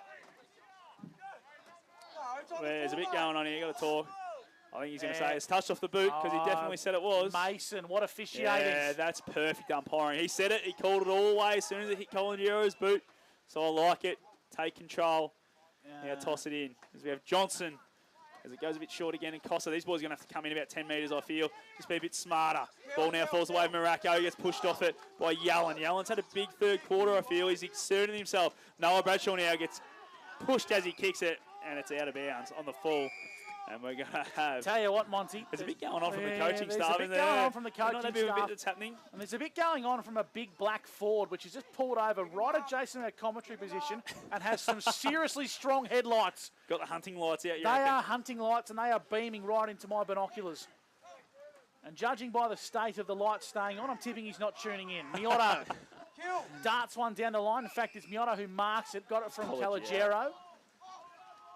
He's wearing the long sleeves today. Miotto kicks backwards. Dangerous kick. Smart. Clever from Hourigan. Got it to Del Bosco. Got one high. Umpire ignored it. Hourigan kicked it about 30 metres in the air and 30 metres in length. Munro read it nicely but left the ball behind. Good tackle from Bradshaw. Here's a go for Gill. Needs to be clean. Matey got a handball in the nick of time. The Bulldogs are playing sloppy football here. Trying to be a bit too cute. That's a free kick. Munro just ragged old Ainsworth. And he's happy to let him know about That's it. 52. I wasn't watching. Matty probably didn't know he didn't have the footy there because the ball was falling out and he just didn't know it was there. Ainsworth inside 50. Winter Irving. Opportunistic. What's Simon Curtis doing? I think Simon Curtis thought it was play on. Yeah, a few of the Myrtleford boys, when it come off the boot, thought that it was touched. They indicated that it was touched, but the umpires never called. Well, I heard the whistle. Touched off the ball, touched off the boot. So the Dogs players that played to the umpire, the Myrtleford guys have thought it's been touched. Well, in the AFL, Collingwood versus North Melbourne, you can do whatever you want over the mark. So, you know. Good to see you moved on from that one, Monty. Never will. Jeez, the umpire's giving him a fair 4 or 5 degrees here. Kyle Winter Irving, got to thank Mason if he puts this one through, I think. Against his former team, Winter Irving. There was a comedy of mistakes there. The man on the mark fell over. Kyle didn't make the distance. It's gone out of bounds. That is wet weather footy at its absolute best. Don't highlight that one. Was that Lockie Hourigan on the mark then? I don't know who it was. Travie Cartwright, the best cameraman in the world. Whatever you do, Travie, don't turn that into a highlights package. It's not worth showing. 1 point lead. The Alpine Saints over the Dogs. Boundary throwing deep in attack for the Myrtleford Alpine Saints. Nearly 16 minutes gone in this third quarter, thanks to Mackers. Kyle Winter Irving just pushed Curtis out of the way, but the kick was smothered. Pushing the back. Umpire says no, play on. Riley Gill picks it up. He's clean. Gets it high up and under. They all come from everywhere. Jorgensen tackled straight away by Curtis. It's a good, strong tackle. We're going to get a ball up 30 away from the Wodonga goal. That was good umpiring there. Jack Matthew went to ground early, and then the Myrtleford player dived on the ball, who just fell over the top of him. So good umpiring not to pay in the back there. As on ground is Hourigan again. As we've spoken about, these are his conditions. Slows down a lot on the ground, and he's quite a clean player. And we're going to have another throw up here. Wango to Mazda around the ground. North Albury kicking away 48-29. As Hourigan wins that tap against Winter Irving. Goes the way of Jacobs. And we'll have another ball up. It's the third one in the space of about 3 metres. I don't know if you noticed it, Bradley, but there was a lot of horn honking when Kyle Winter Irving was lining up the goal. Horn honking. Horn honking.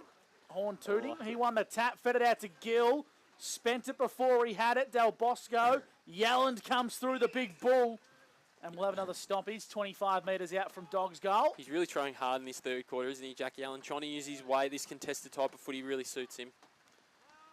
Hourigan tapped it from the ruck into his face. Shot on goal was across the face for a minor score. Didn't quite catch it. Jack Matthew. Was it Matthew that was shot on goal out of the pack for a minor score? So scores are level. 3-6-24 apiece. We've played 17 minutes here for Maccas. I can't imagine the third term here will go any longer than 24, 25 minutes for Wodonga MG. Been a lot of stoppages rather than there being goals, so that's going to stop the clock, as you say there, Gussie. I think the last couple of quarters have been around about that 24 to 26 minute mark as well, so probably spot on there, mate. As Caligiero plays on, goes short to Pethbridge, who had to go and fetch the footy after that point went through. Pethbridge, being great player for the Myrtleford Alpine Saints this year, goes long down the line. And it's a good spoil there.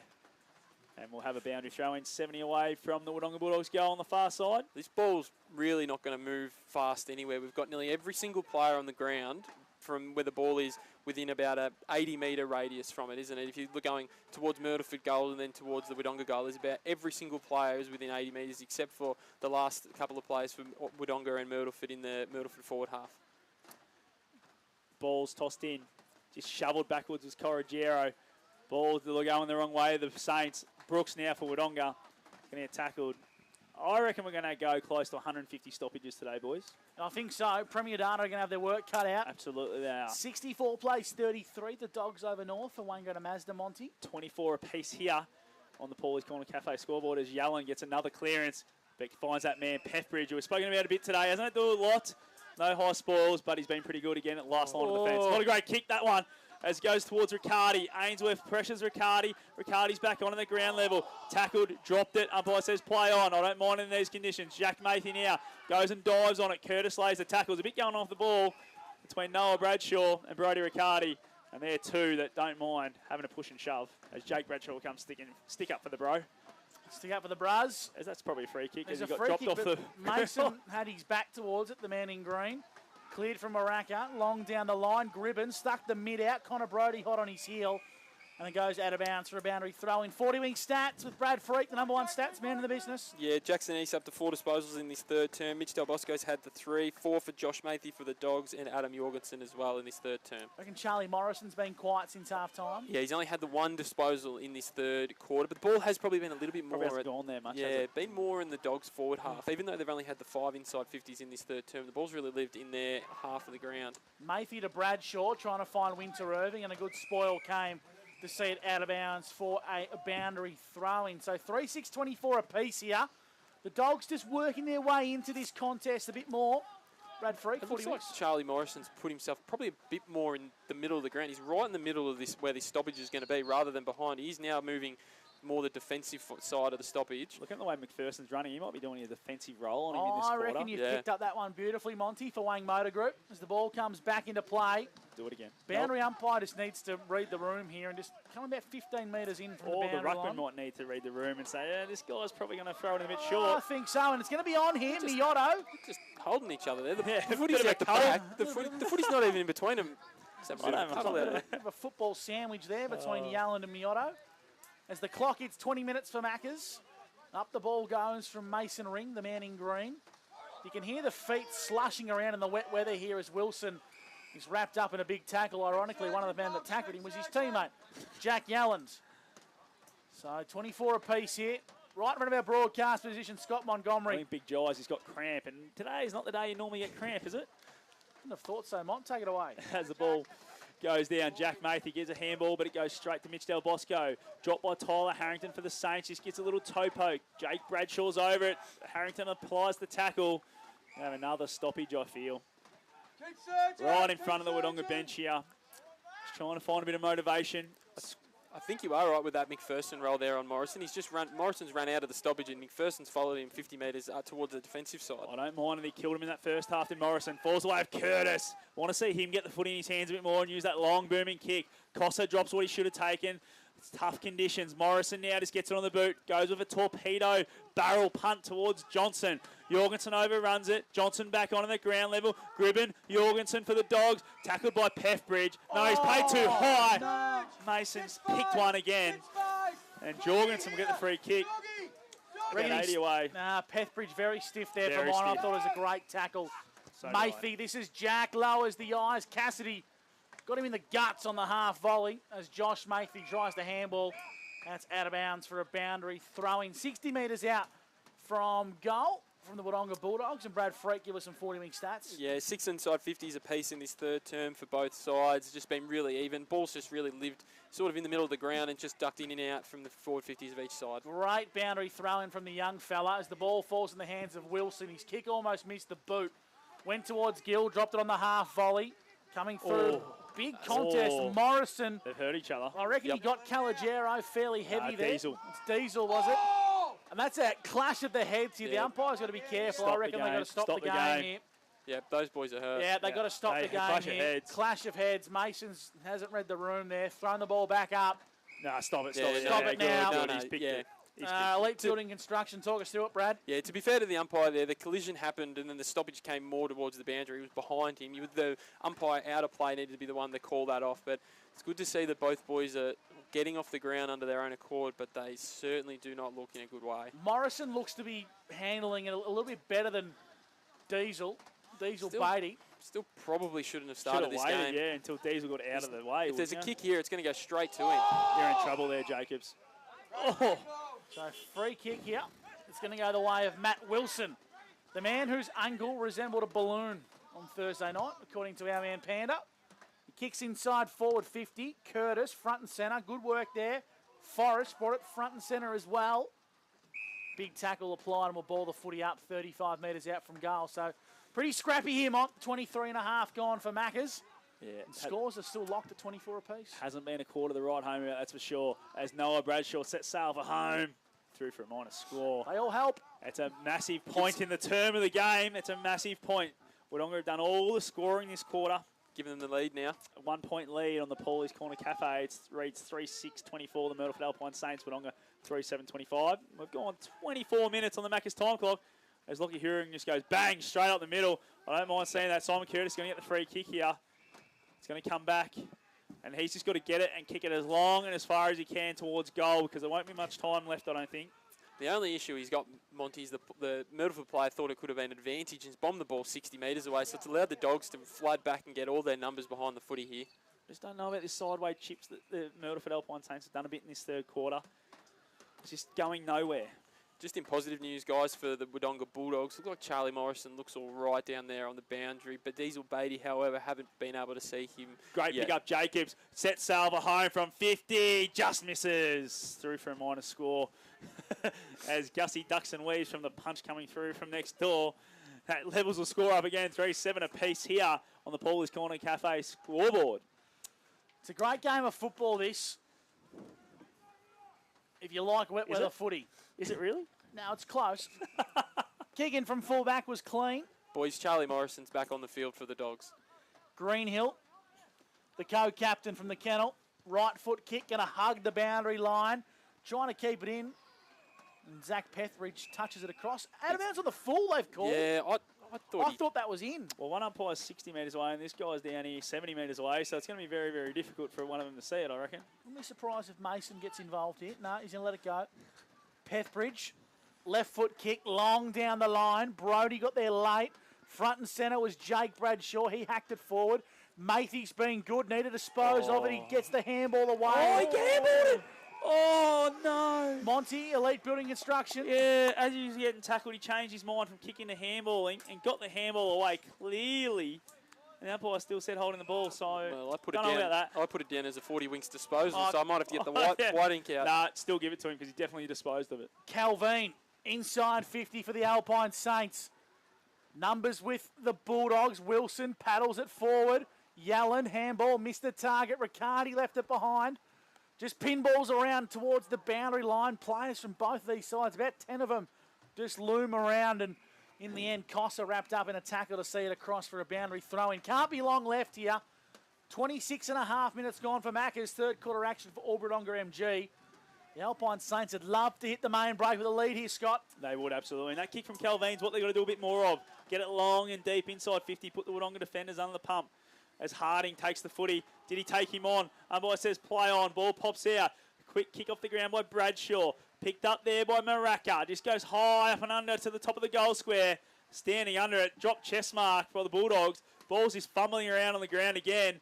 Getting there first was McPherson. Dispossessed of it and then thrown out of the contest. Umpire said play on again. They've put the whistle away, that's for sure. Falls the way of Curtis. Just needed to be clean. It would have had a shot on goal, but fumbled. Here you go, the Bulldogs from half-back. Will Bradshaw gets a handball over the top towards Mathy.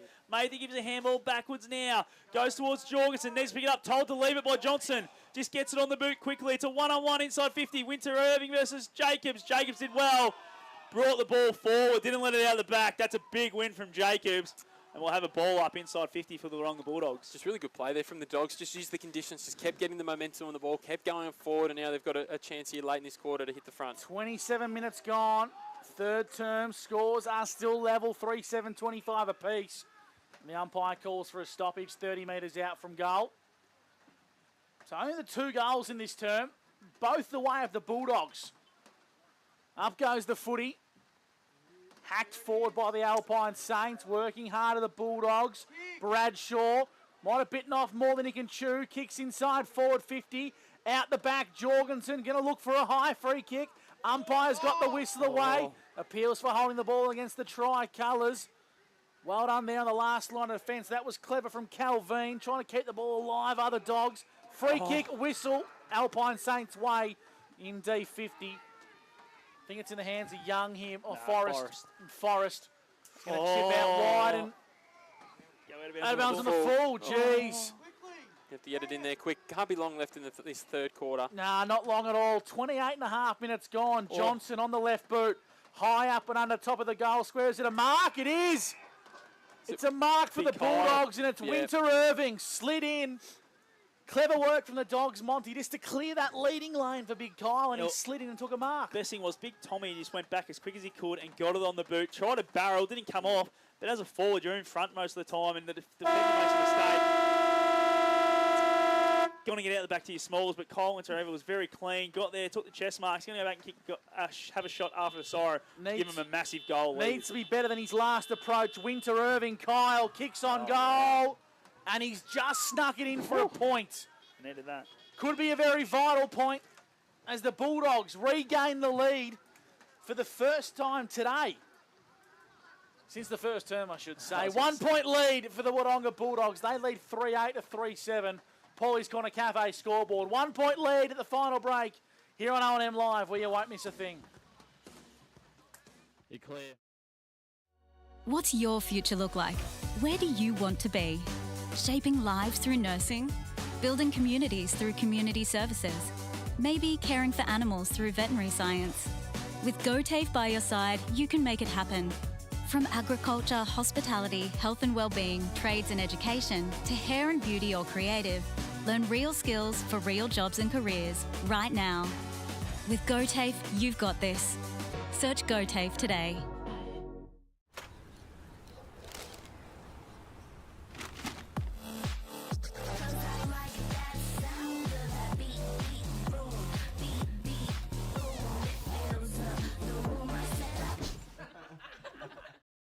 At 2AY, we're your home of live sport. Every weekend we bring you the best live broadcasts of the Ovens and Murray football and netball. Listen this weekend on your radio or the 2AY app.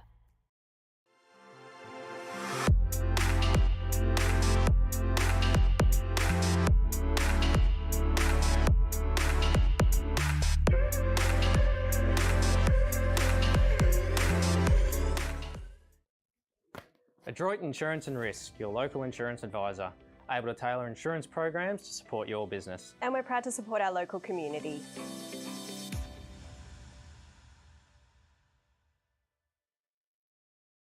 .0% alcohol.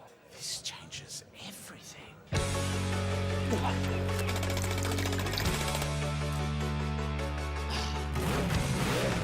Rewrite the rules. Carlton Zero.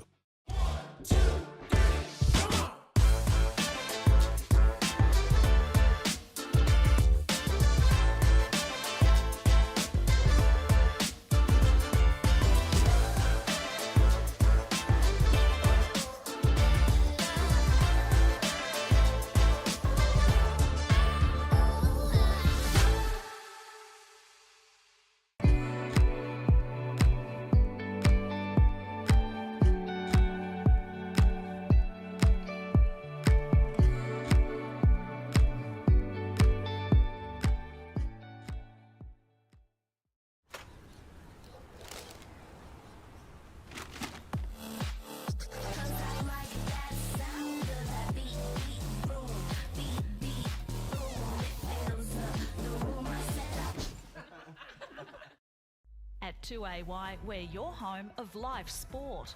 Every weekend we bring you the best live broadcasts of the Ovens and Murray football and netball. Listen this weekend on your radio or the 2AY app. Pain or injury can stop you from living life to the fullest. Wodonga Private Hospital specialises in advanced orthopaedic services and offers a full range of care from diagnosis to surgery and rehabilitation. Get back to the life you love with our support.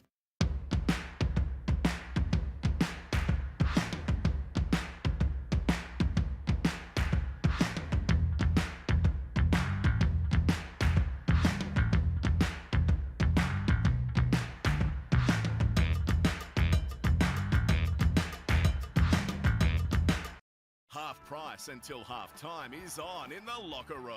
Watch Friday night AFL footy action live on our big screen and get half price selected beers until half time. On now in the locker room at the SS&A. The Ovens and Murray Football League is proudly sponsored by Opal. Thinking packaging? Discover Opal.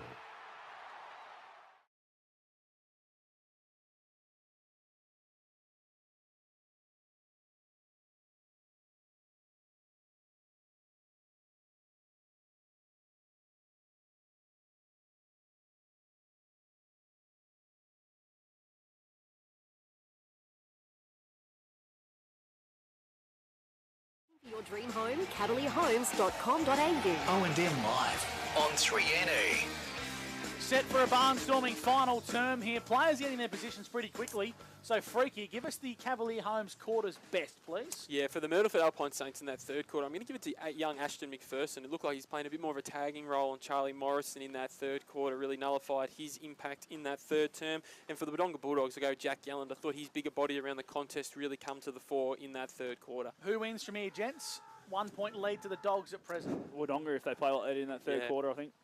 Yeah, probably going to have to lead with the team that's in front. Here we go, the final turn for Cavalier Homes. Scott Montgomery to kickstart the final turn. Tossed up, Cossa completely missed that. Curtis has gone in the middle. I like that one. Just gets a boot on it. Munro for the Saints. Just belts it forward again off the ground. Young leads the way from Burke. Nice handball to McPherson. McPherson running towards goal. McPherson sets sail. Out of bounds on the full. Hits the point post. A big lead up. 10 seconds would have been a massive goal. Even a massive point, really, to bring it back level. But doesn't score. Gone 15 seconds here on the Macca's time clock. 1 point lead to the Wodonga Bulldogs, thanks to work locker Wangaratta. Ball gets kicked long and high by Wilson. Gets out the back. That man, Peffbridge, is there, but gets it on the boot quickly. Goes back inside 50 for a repeat. Brought to ground there by Morrison. Who's first there? It's Munro. Just kicks it off the ground, but Wilson set up beautifully behind the ball for the Dogs. Gives a handball to leave some pressure, and he gets it back again. Now he's got a bit of room to run. What's he going to do? He goes sideways, taps the ball on the ground. Don't bounce it smart, Matty, and kicks along the ground. Make it hard for the defenders. Oh, it's an absolute worm burner. Jorgensen read it nicely, fed it in board. Mixed Mayfield, now Yellen throws it on the boot. The Dogs kick it long down the line. Bit of a falcon there on Brooks. He left it behind. Jacobs wrapped up in a tackle. The umpire's going to pay a free kick. Sling? A sling or a dump? Dangerous tackle is what.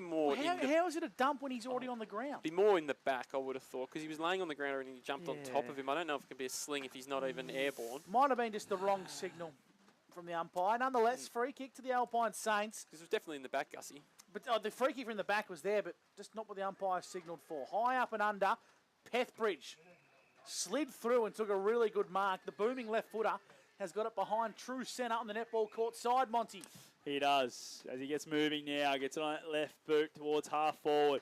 Burke, great grab for the Dogs. Great game today. Loved his game today. He's been clean, hasn't he, Freaky? Yeah, he certainly has. He's been really impressive across that half-back line. He just, as we've talked about numerous times today, just been able to open up Charlie Morrison a little bit more for the Dogs. As Harrington now for the Saints kicks it forward to the half forward again. Coming through is Harding. Good pick up and handball sideways. Ball now falls away, and the Dogs are going again through that man Yellen, who had a great third term, really set him up. Gets the ball out in front of Gill. It's a one-on-one battle. Who's going to get there first? It's Winter Irving and Hourigan. Taps it backwards towards Gill. Gill now is clean with the pickup. Jacobs applies the tackle straight away. We're going to have a ball up on the 50-metre arc. Wodonga end of the ground. It's where you want to be when you're a point in front on a day like today. In your part of the ground. It's going to be a gritty last term here. As Gill has his head over the footy for the Dogs. Kick was smothered by Munro's knee. Mathy spent it before he had it, then regathered the footy. Great tackle applied. Looks like Simon Curtis. Yep. It was a big crunching tackle, and Monty, the call for him to go in the midfield could be a match-winning one today. Absolutely. Day like today, he's sort of kicking, clears lines. Right on cue, he does so, but it was smothered. Gill has a go at that one. Yellen, been a better game from him today as the Dogs go inside forward 50. Shallow entry over the football. Well done there from Maraca. Just trying to get some yardage here for the Saints. It's going to work out okay as Booker kicks across his body long down the line. Morrison did everything but mark it and bring it in. McPherson's handball was smothered. It's well done by big Zach Harding. Will bring the ball back into play right in front of the Bulldogs coaching staff as we go to Brad Freak. Thanks to 40 Winks. Yep. Probably just an interesting take. Adam Jorgensen going for the short sleeve. Now it's been raining all day, where he's been wearing the long sleeve all day. Just an interesting choice for the last quarter. I only have the two jumpers. You might not have the spare long sleeves, you know. Getting cold out there. Just the fresh sleeves. Tell you what, you can see why he wears the longies. Yeah, I was about to say those arms are white, aren't they? They are pasty arms. I reckon that's why he's gone the white hair, just to try and match in a little bit. Take the attention away. Ball gets tossed in. It's not great. Don't worry about that one. Umpire says play on. Yellen gets it, but he kicks it straight in the back of an opponent. Ball now falls the way of Mioto. He's grabbing in his eyes. Caught one in the eye. I feel a bit of mud. Ball now towards Jake Bradshaw. Just throws on the left and gets some vital meterage. Ball to half forward for the Dogs, just pinging around. Forrest feeds it backwards to Hourigan. Hourigan to Tyler. Harrington gets it on the boot, and standing there is Jackson East, who drops an easy chest mark. Conditions are tough out there. We've got to remember that up here. Ball now just flinging around. Josh Matey missed the boot. Simon Curtis has it, kicks it off the ground. That's better. Just get it going, Joshy. That was Maraca. Ball goes forward now. Brody taps it sideways towards Berg. Booker now, just a little toe poke. It's just pinging around on the ground. Someone's going to pick it up eventually. No, we're going to keep going with it. Berg picks it up, drops it. Ball now inside 50. I don't know how it got in there, but Matty Wilson's got it for the Dogs. Ashton McPherson, that's caught hold of the footy umpire. He dropped it. And umpire says play on.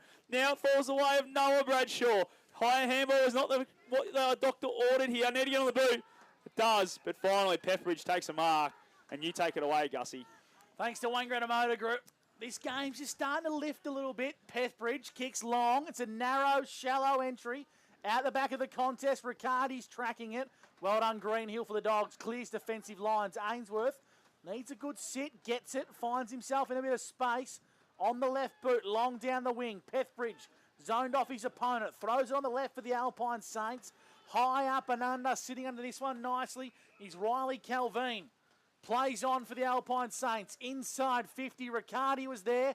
Left it behind. Booker on the boot. Trying to kick it towards the top of the goal square. Foot race here. The Alpine Saints kick it off the line. Has it gone through? Gee, I thought Miotta had a good crack at that. The umpire said it was touched. So he did so incredibly well, Miotta, just to make it even remotely look online. Yeah, he certainly did. And big Zach Harding was the one that ran back hard there. Big ruckman, who's done an excellent job for the Dogs all day. Dived and got the little fingertip just to knock that over for a minor score. Work like a Wangaratta scoreboard, Monty. Locked up again at 28 apiece. It is 3-8 apiece as Riccardi now chops that one off, goes inside 50 towards McPherson. Not a great bounce for him, gets through him. Burke for the Bulldogs goes long and high, looking for a teammate in Cassidy, gets punched away by that man, Pethbridge, and then he lays the tackle. That's what you want from your key defenders. This guys that go and put their body on the line. Going to see a boundary throw in on the far side. Gone 6.5 minutes thanks to Maccas. Brad Freak, thanks to Elite Building Construction. What do you got for us? Yeah, Matty Wilson's had the 3 disposals in this last term on the 40 Winks stat sheet. 4 inside 50s for Myrtleford, for 3 for the Dogs. Both teams only been able to get the 1 behind on the board each in this last quarter. 3/4 time, North Albury are causing an upset, 48-29 over the Wangaratta Magpies. Back live here, scores a level at the McNamara Reserve, 26 apiece. Booker involved now is Mayfi. In fact, there was O'Neill, got the ball forward here for the Wodonga Bulldogs. Jacobs worked off his line. Going to be the recipient here. In fact, it's ignored. Pethbridge goes by hand. In the hands of Munro. Wants to lower the eyes. Good-looking kick. This is a nice build-up here. Myrtleford, little chip kick inside space. Had a bit too much cuteness to it. Riccardi left it behind. Working hard is Del Bosco for the Alpine Saints. And Monty, they just can't play cute footy, Myrtleford. Got to get the ball in quicker and more direct. Levi Youngbuck could have taken that chest mark. He had no one around him and probably turn around and have a set shot. As Riccardi throws it on the boot from the stoppage. Bounces there in the goal line. Here's Morrison. He's done very well to keep it in front of himself. Brody now gets dispossessed straight away. Booker lays another nice tackle. We'll have a ball up. 10 metres away from the goals. It's very underrated how Charlie Morrison was able to keep that ball in front of him, not let it get through for a minor score. Ball now tossed up, ball's on the ground. Brody just goes bang, kicks it long and high.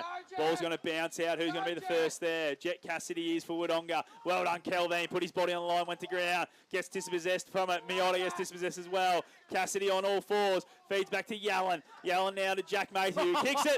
He's aiming for freaky. Were you calling for that, Brad? Yeah, you must have been. Yep. Because he nearly got you.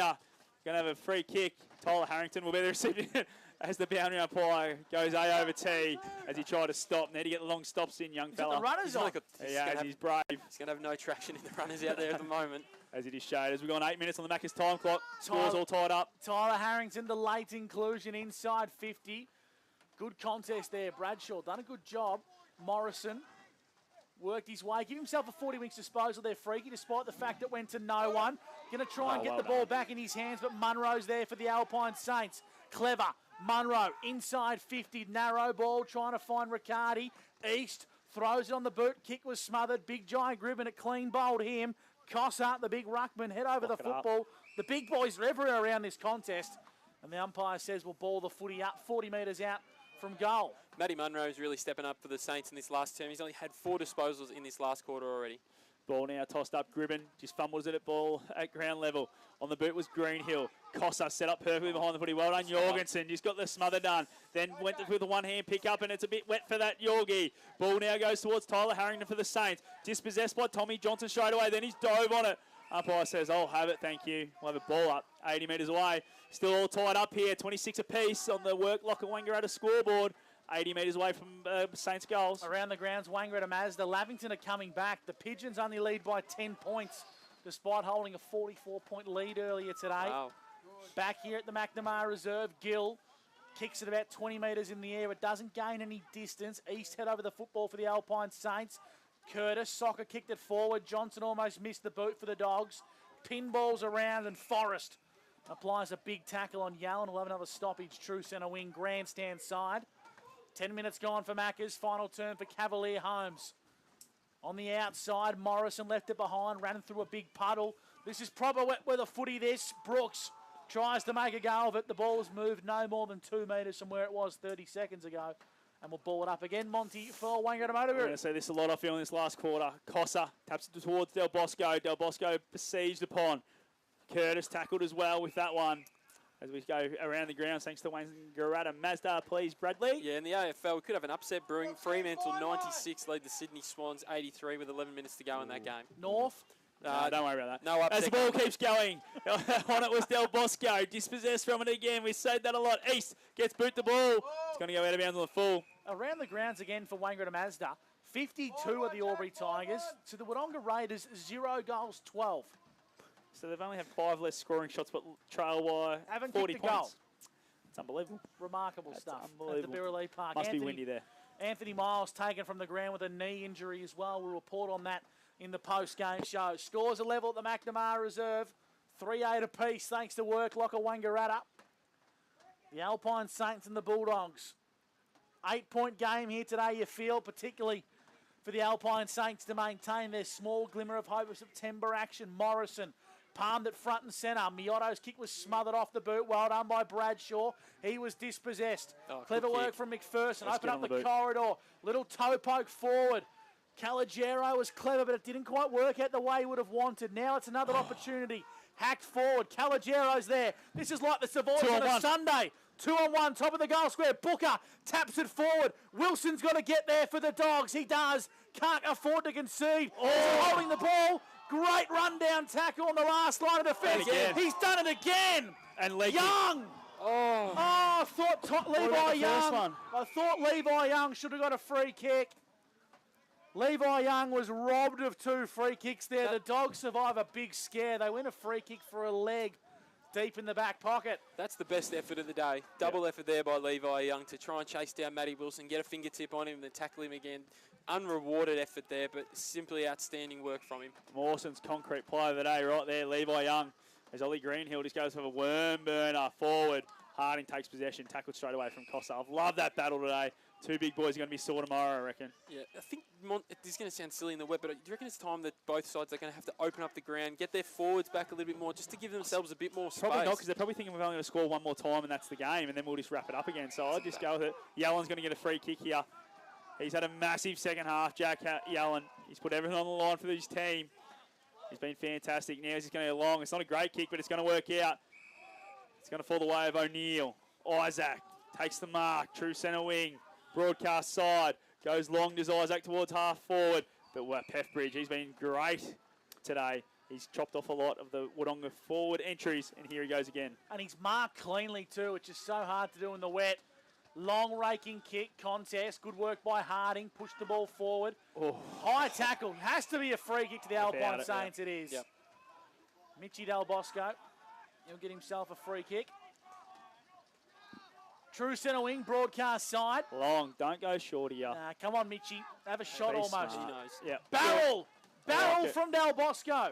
Front and centre turnover. What a Ball's mark. been marked by Morris and his numbers for 40 winks. Yeah, he's coming up for his 22nd disposal of the game. Been a bit quiet in this second half. And he's gone, Mitchy, you do one, I'll do another one. As he goes long with the barrel. Falls away with Johnson. Dispossessed. Couple of blokes wanted to go off the ground, but they missed it. Forrest gets it on the boot quickly. Yellen back. Oh, well done. Jackson East come through. Could have been a big collision, but it was smart and clean. It was Jackson East as he goes to half forward now, looking for Riccardi. Over the top was Cossa. Riccardi at ground level now, just the toe poke. Smart.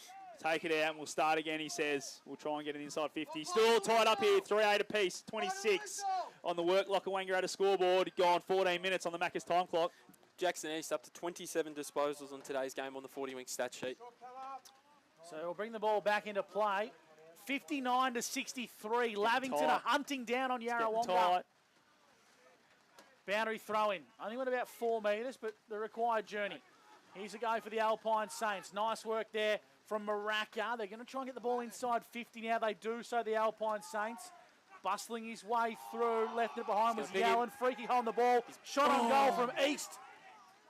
They're going to say it's advantage. Wodonga want advantage. Are they going to pay it? Yes, they are. So East played on from the free kick. Silly. Running into a borderline open goal, and he's missed. It is a crucial point, but could it have been a crucial goal? The Alpine Saints lead by a point. Work locker Don't handball. As the handball now from Wilson goes to Jake Bradshaw, who fumbled it, but he was clean enough in the end. Gets it over to Bro in Noah. Noah gets it on the boot, and Gribben chops it off for the Saints. Munro, very clever. Just a little sideways kick, but it missed Curtis.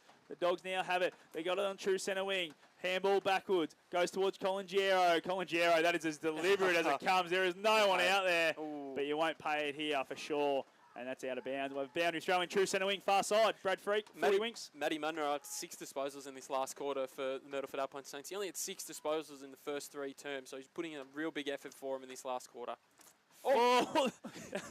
Scott Montgomery, talk us through that.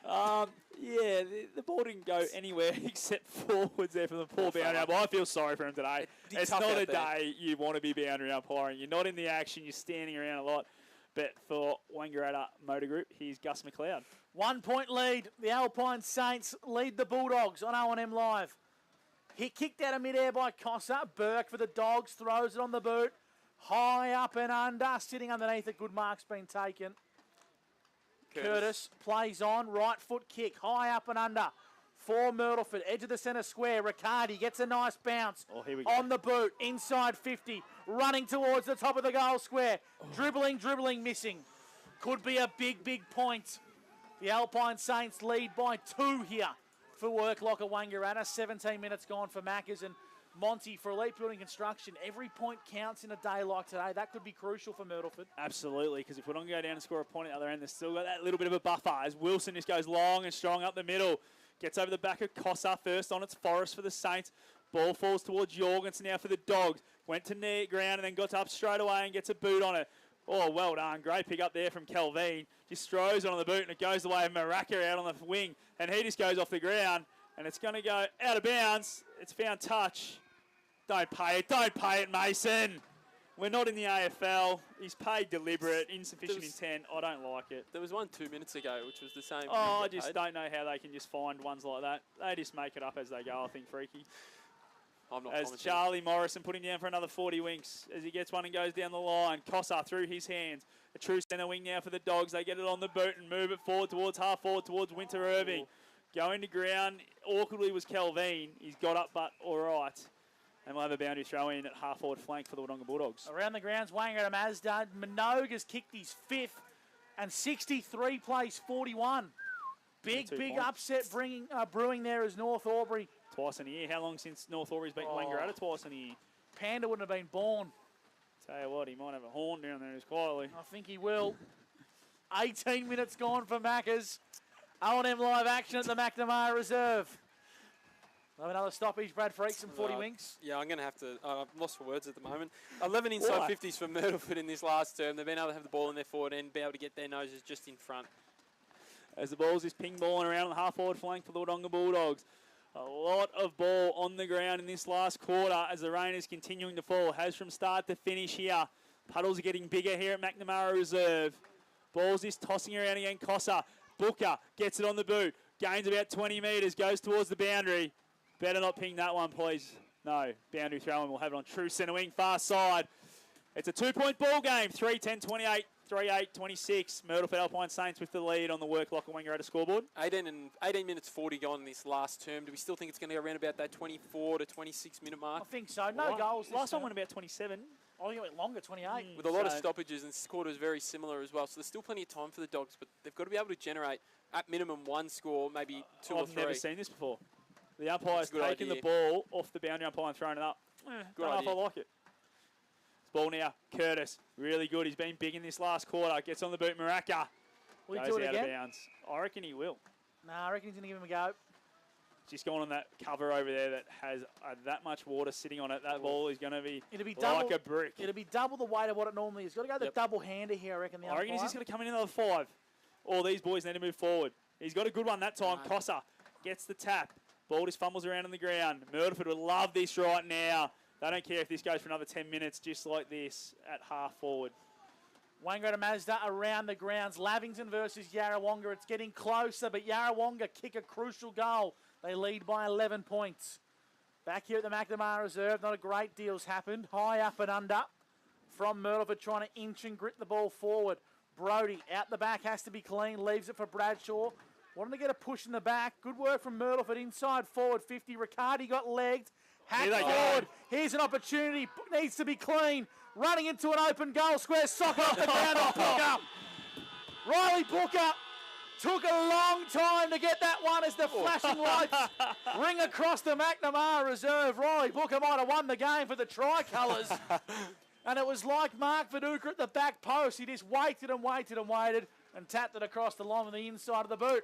That is a very good finish from that angle there as well. Not easy, obviously, with how muddy and wet it is out there at the moment. And, yeah, just a really nice finish there with the right foot. And just was able to hold his width in that contest, just kept his space in the wet conditions. Ball fell over the back. And, yeah, really, really good finish there. And 8-point lead, you nearly think in today's conditions it's probably enough for the Saints. I thought that first toe poke might have gone a little bit far.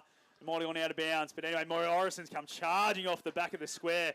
Off the ground goes Wilson. They just got to get it forward here, the dog. Colin Gero goes sideways. Brody Riccardi hasn't done a lot today, but what he's done's been good. He's been clean and really been in the right position. Riccardi, the ball's just stopped in that puddle, picked up by Will Bradshaw. I think he thought he was over the line. Still 5 metres away. I'm laughing because the Wodonga runner was playing for delivery out of bounds, and then the ball stopped 5 metres inside the ground. And, of course, that runner is Oscar Wilding, running around out there in the pinks. Normally wears pink boots. Now he's got pink everything on. Big O. I don't mind it. 21 minutes gone. Alpine Saints lead by 8. Only one goal this term. Riley Booker moments ago. Morrison snaps off the side of his body. Head over the ball was Wilson. Tries to bust through a pack. Kicks about 25 metres up the line. They're going to try and keep it in. Kyle Winter-Irving, but they gained some valuable yards. Freaky for Elite Building Construction. How long since the Wodonga Bulldogs have had the ball close to an inside 50? But it would be a long time in this last quarter here, Gussie. They've only had the 3 on the 40-wing stat sheet in this last term, where Myrtleford have had 12 inside 50. So it just shows you the dominance the Saints have had in this last term. Ball gets tossed in now, half forward for the Wodonga Bulldogs. Couple go to ground off the ball. Wilson's down there now around the footy. Gets a boot on ball. Gets out the back over the top of Del Bosco. Around the body goes Johnson. Through for a minor score. Sorry, it was Winter-Irving. Through for a minor score. Brings it back to a 7-point ball game. 4-10-34. The Myrtleford Alpine Saints. Wodonga 3-9-27. And we're going 22 minutes on the Macca's time clock. And I reckon it's just long and strong here from the Myrtleford Alpine Saints. They're going to kick in from fullback. Hourigan. Full. I reckon it just stays in the field of play. The umpire Umpire says says touched. touched. So we'll bring the ball back into play. 65 metres out from Wodonga's goal.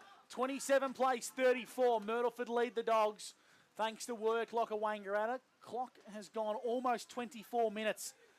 You can't have a fear there's no less than maybe 3 minutes to go here. We'll bring the ball back into play. Great throw in from the boundary umpire. Miotto, clever. That's all they got to do now, the Saints. Little 1-2 to tap the ball game forward. down. Yep. Around the grounds, Wangaratta Mazda. North Albury are going to cause an upset. 9-9-63. The Magpies 6-11-47. That's at the 19-minute mark of the final term for Maccas. Scott Montgomery for Wang Motor Group. Bring the ball back into play. Tossed in, half forward for the Bulldogs. Well done, Cossar. Just punches it to the front of the contest. Wilson's there. Head over it. Besieged upon by Munro. Tackled straight away. He ripped it out. Umpire says, no, I'll ball that one up. Thank you. And we'll have a repeat stoppage. It's really been the leaders for Myrtleford in this last term that stood up. Matty Munro, Simon Curtis, the like. These guys that have had plenty of footy experience have just really stood up for the Saints and been able to get them over the line here. Ball's just flinging it around again, and Jorgensen tackled by Riccardi. I love Riccardi's game. He hasn't done a lot. Wouldn't be big on the stats, but what he's done, he's just been clean, done little taps around the ground, got himself in dangerous positions like he is right now behind this stoppage. It's something that I reckon if I was Funky Miller, I'd be pointing out that you don't have to have a 20-possession game to have a good game, but you can just do the little things right all day. Just class and leadership from Riccardi. Kicked a fantastic goal to kickstart proceedings today. Leading that one behind was Brodie for the Bulldogs. 24, almost 25 minutes gone here. Bradshaw has to be clean. Well done, Miotto caused the fumble. Got to get it out. And they're going to get the ball out here, the Alpine Saints. I reckon they're going to do enough here. 24 and a half minutes gone for Maccas. They lead 34-27 here on O&M Live, and the football sits at true centre wing. In front of the club rooms here at the McNamara Reserve. Big result brewing here in the Alpine Valley. Pinballs around once again in the puddles. Matt Wilson breaks away from the contest. Kick wasn't great.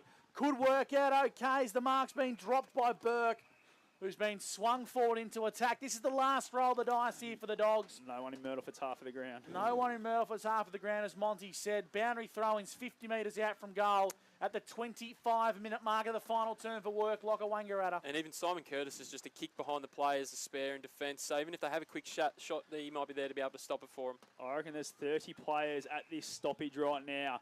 Couple in the goal square. Simon Curtis has gone on the goal line now. There's nothing that's going to get out the back here for a goal. 7-point lead to the Myrtleford Alpine Saints. 25 gone in the last quarter. Have they done enough? Ball's just pinging around on the ground again. 30 players around this. Umpire says, I'll have it again. This is exactly what the Alpine Saints want. They'll be looking for a free kick here, Wodonga. Throw their head back or something, Mont.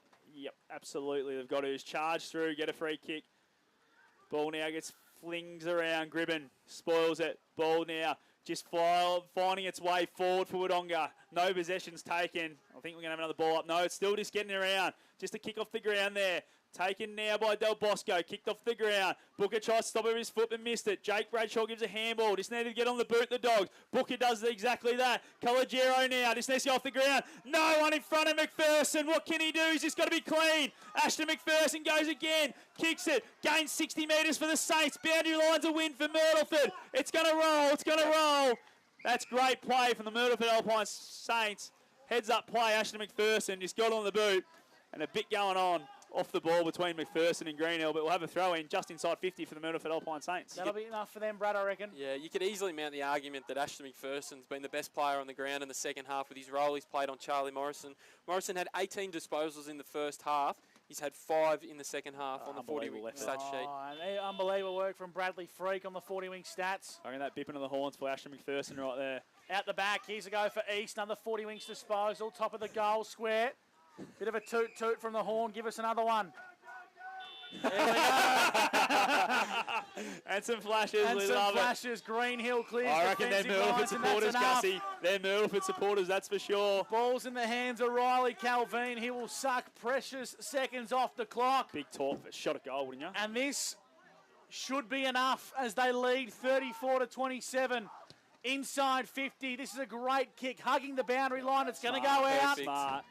Myrtleford are going to inch and grit themselves to a huge win here in front of their home fans. Boundary throwing, isn't it? So what's going on? It's a throw-in, very opportunistic from the Bulldogs. And like I was saying, Myrtleford, who have been inspired by flashing headlights and honking horns at the McNamara Reserve, are going to claim victory here.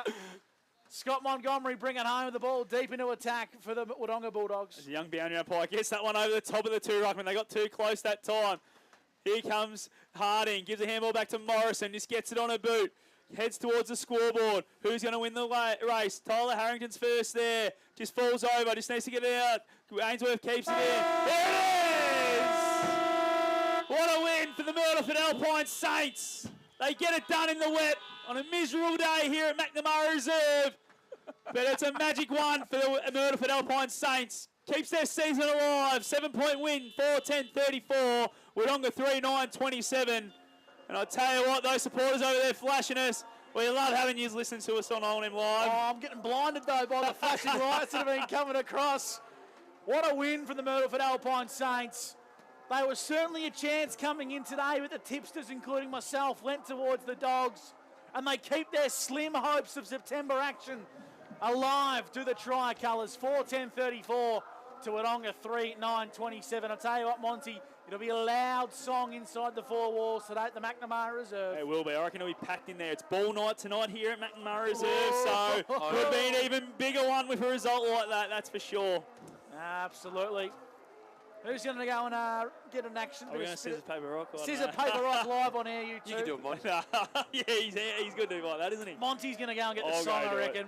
Well called by Scott Montgomery today on OMFNL Live. He called the play in the final siren fantastically. 4-10-34 to 3-9-27. Myrtleford defeat Wodonga on OMFNL Live. Bradley, it was a fantastic, gritty, ugly win from Myrtleford, but all that matters is the 4 points. Yeah, that's all that matters for the Saints. But if we look back on the game, throughout the game, outside of that third quarter, the Saints were probably the better side for the whole day. In the third quarter, the Dogs took their couple of opportunities that they did get going forward, but particularly in that last quarter, they had 14 inside 50s to 5, so they were fully dominant, had much more of the ball on their forward half of the ground. And as we touched on throughout that last term, it was some of their leaders that really stood up in that last quarter, particularly Matty Munro, Simon Curtis, just used their experience that they've gained over the years playing really high levels of football, and was able to lead the Saints into a really, really strong, gritty win, as you touched on there, Gussie. So really good effort for them, and obviously the Doggies, obviously a bit of heartbreak today, not being able to get that win and consolidate their position inside the top 5 now. It's going to make it a little bit more precarious for them as the back half of the year goes, but yeah, really, really gritty win from the Myrtleford Alpine Saints today, and I didn't realise they had their ball on. They'll be a bit up and about, cock a hoop up there tonight. Oh, they'll be absolutely proud as punch. Monty, will cross to you for Elite Building Construction. What's the vibe like amongst the Myrtleford fans? Yeah, there's a lot here undercover. They're very, very excited. They're just waiting for the boys to come off, but even the crew, you can see them walking off there. They've got smiles from ear to ear. The runners are out there. They're absolutely high-fiving. It's unbelievable here. Certainly is. Myrtleford with a gritty win. Freaky, who are your thoughts for the Harvey Norman betting player of the day? I thought Jackson East was outstanding. Yeah. I thought Hourigan played a really good role. I thought Riccardi, even young Ashton McPherson as well on that nullifying role with Charlie Morrison in that second half was really, really strong as well for them. But yeah, Jackson East is probably one that you can't really go past. 29 disposals at the end of the day on the 40-wing stat sheet. I thought he was outstanding. He just got plugging away for the Saints as the day wore on, and yeah, fully deserved their victory today, the Saints. Monty will track him into the rooms and they'll sing the song. Oh, another one we didn't mention too then, Gussie, Zach Pethridge on the back line. I thought he was outstanding. Can play the young man. He can. He's been an outstanding pickup for them this year. 2 recruits from WA that in essence no one had heard of, Zach Pethridge and Jackson East. Led Myrtleford to a gritty win in foreign conditions to boys from WA. Yeah, definitely. Wet, cold and miserable. You can hear the Saints. They're up and about. They are up and about. My goodness, they are.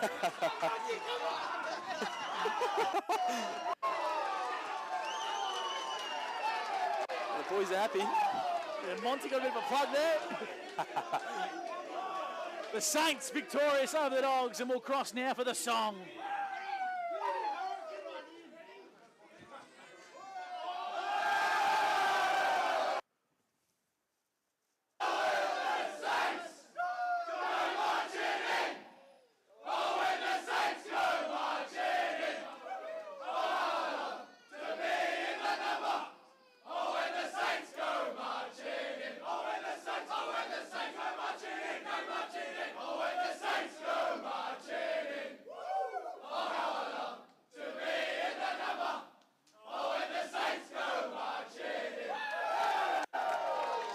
Too strong for the Wodonga Bulldogs today. The Alpine Saints keep their slim hopes of finals footy alive. Plenty more to come on the other side of the break, including a Harvey Norman betting play of the day. And we'll catch up with both coaches, Craig Miller and Jack O'Sullivan, here on O&M Live. And on O&M Live, you won't miss a thing. You clear. What's your future look like? Where do you want to be? Shaping lives through nursing? Building communities through community services? Maybe caring for animals through veterinary science? With GoTAFE by your side, you can make it happen. From agriculture, hospitality, health and wellbeing, trades and education, to hair and beauty or creative, learn real skills for real jobs and careers right now. With GoTAFE, you've got this. Search GoTAFE today.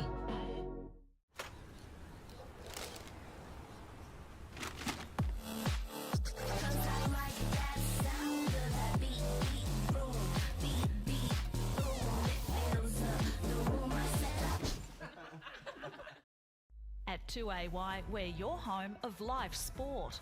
Every weekend we bring you the best live broadcasts of the Ovens and Murray football and netball. Listen this weekend on your radio or the 2AY app.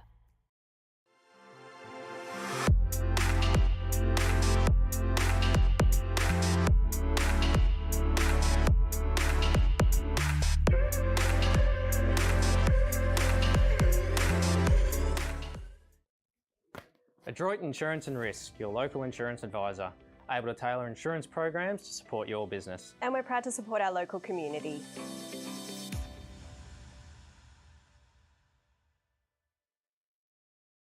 .0% alcohol. This changes everything.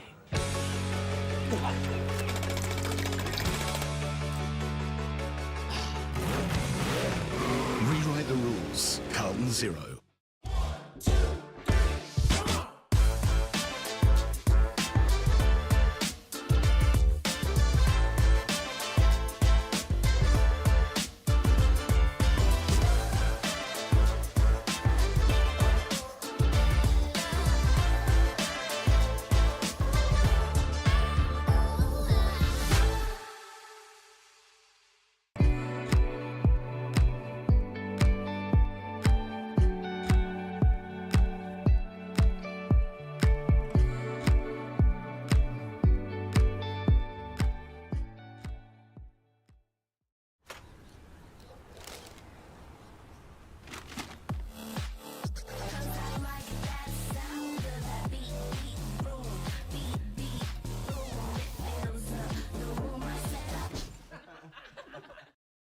At 2AY, we're your home of live sport.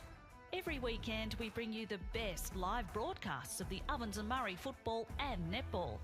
Listen this weekend on your radio or the 2AY app.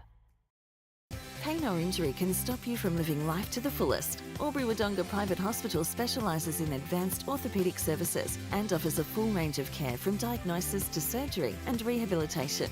Get back to the life you love with our support.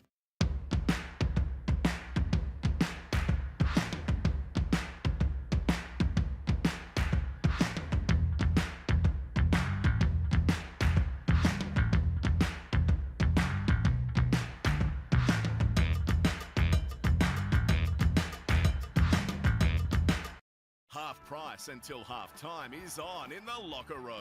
Watch Friday night AFL footy action live on our big screen and get half price selected beers until half time.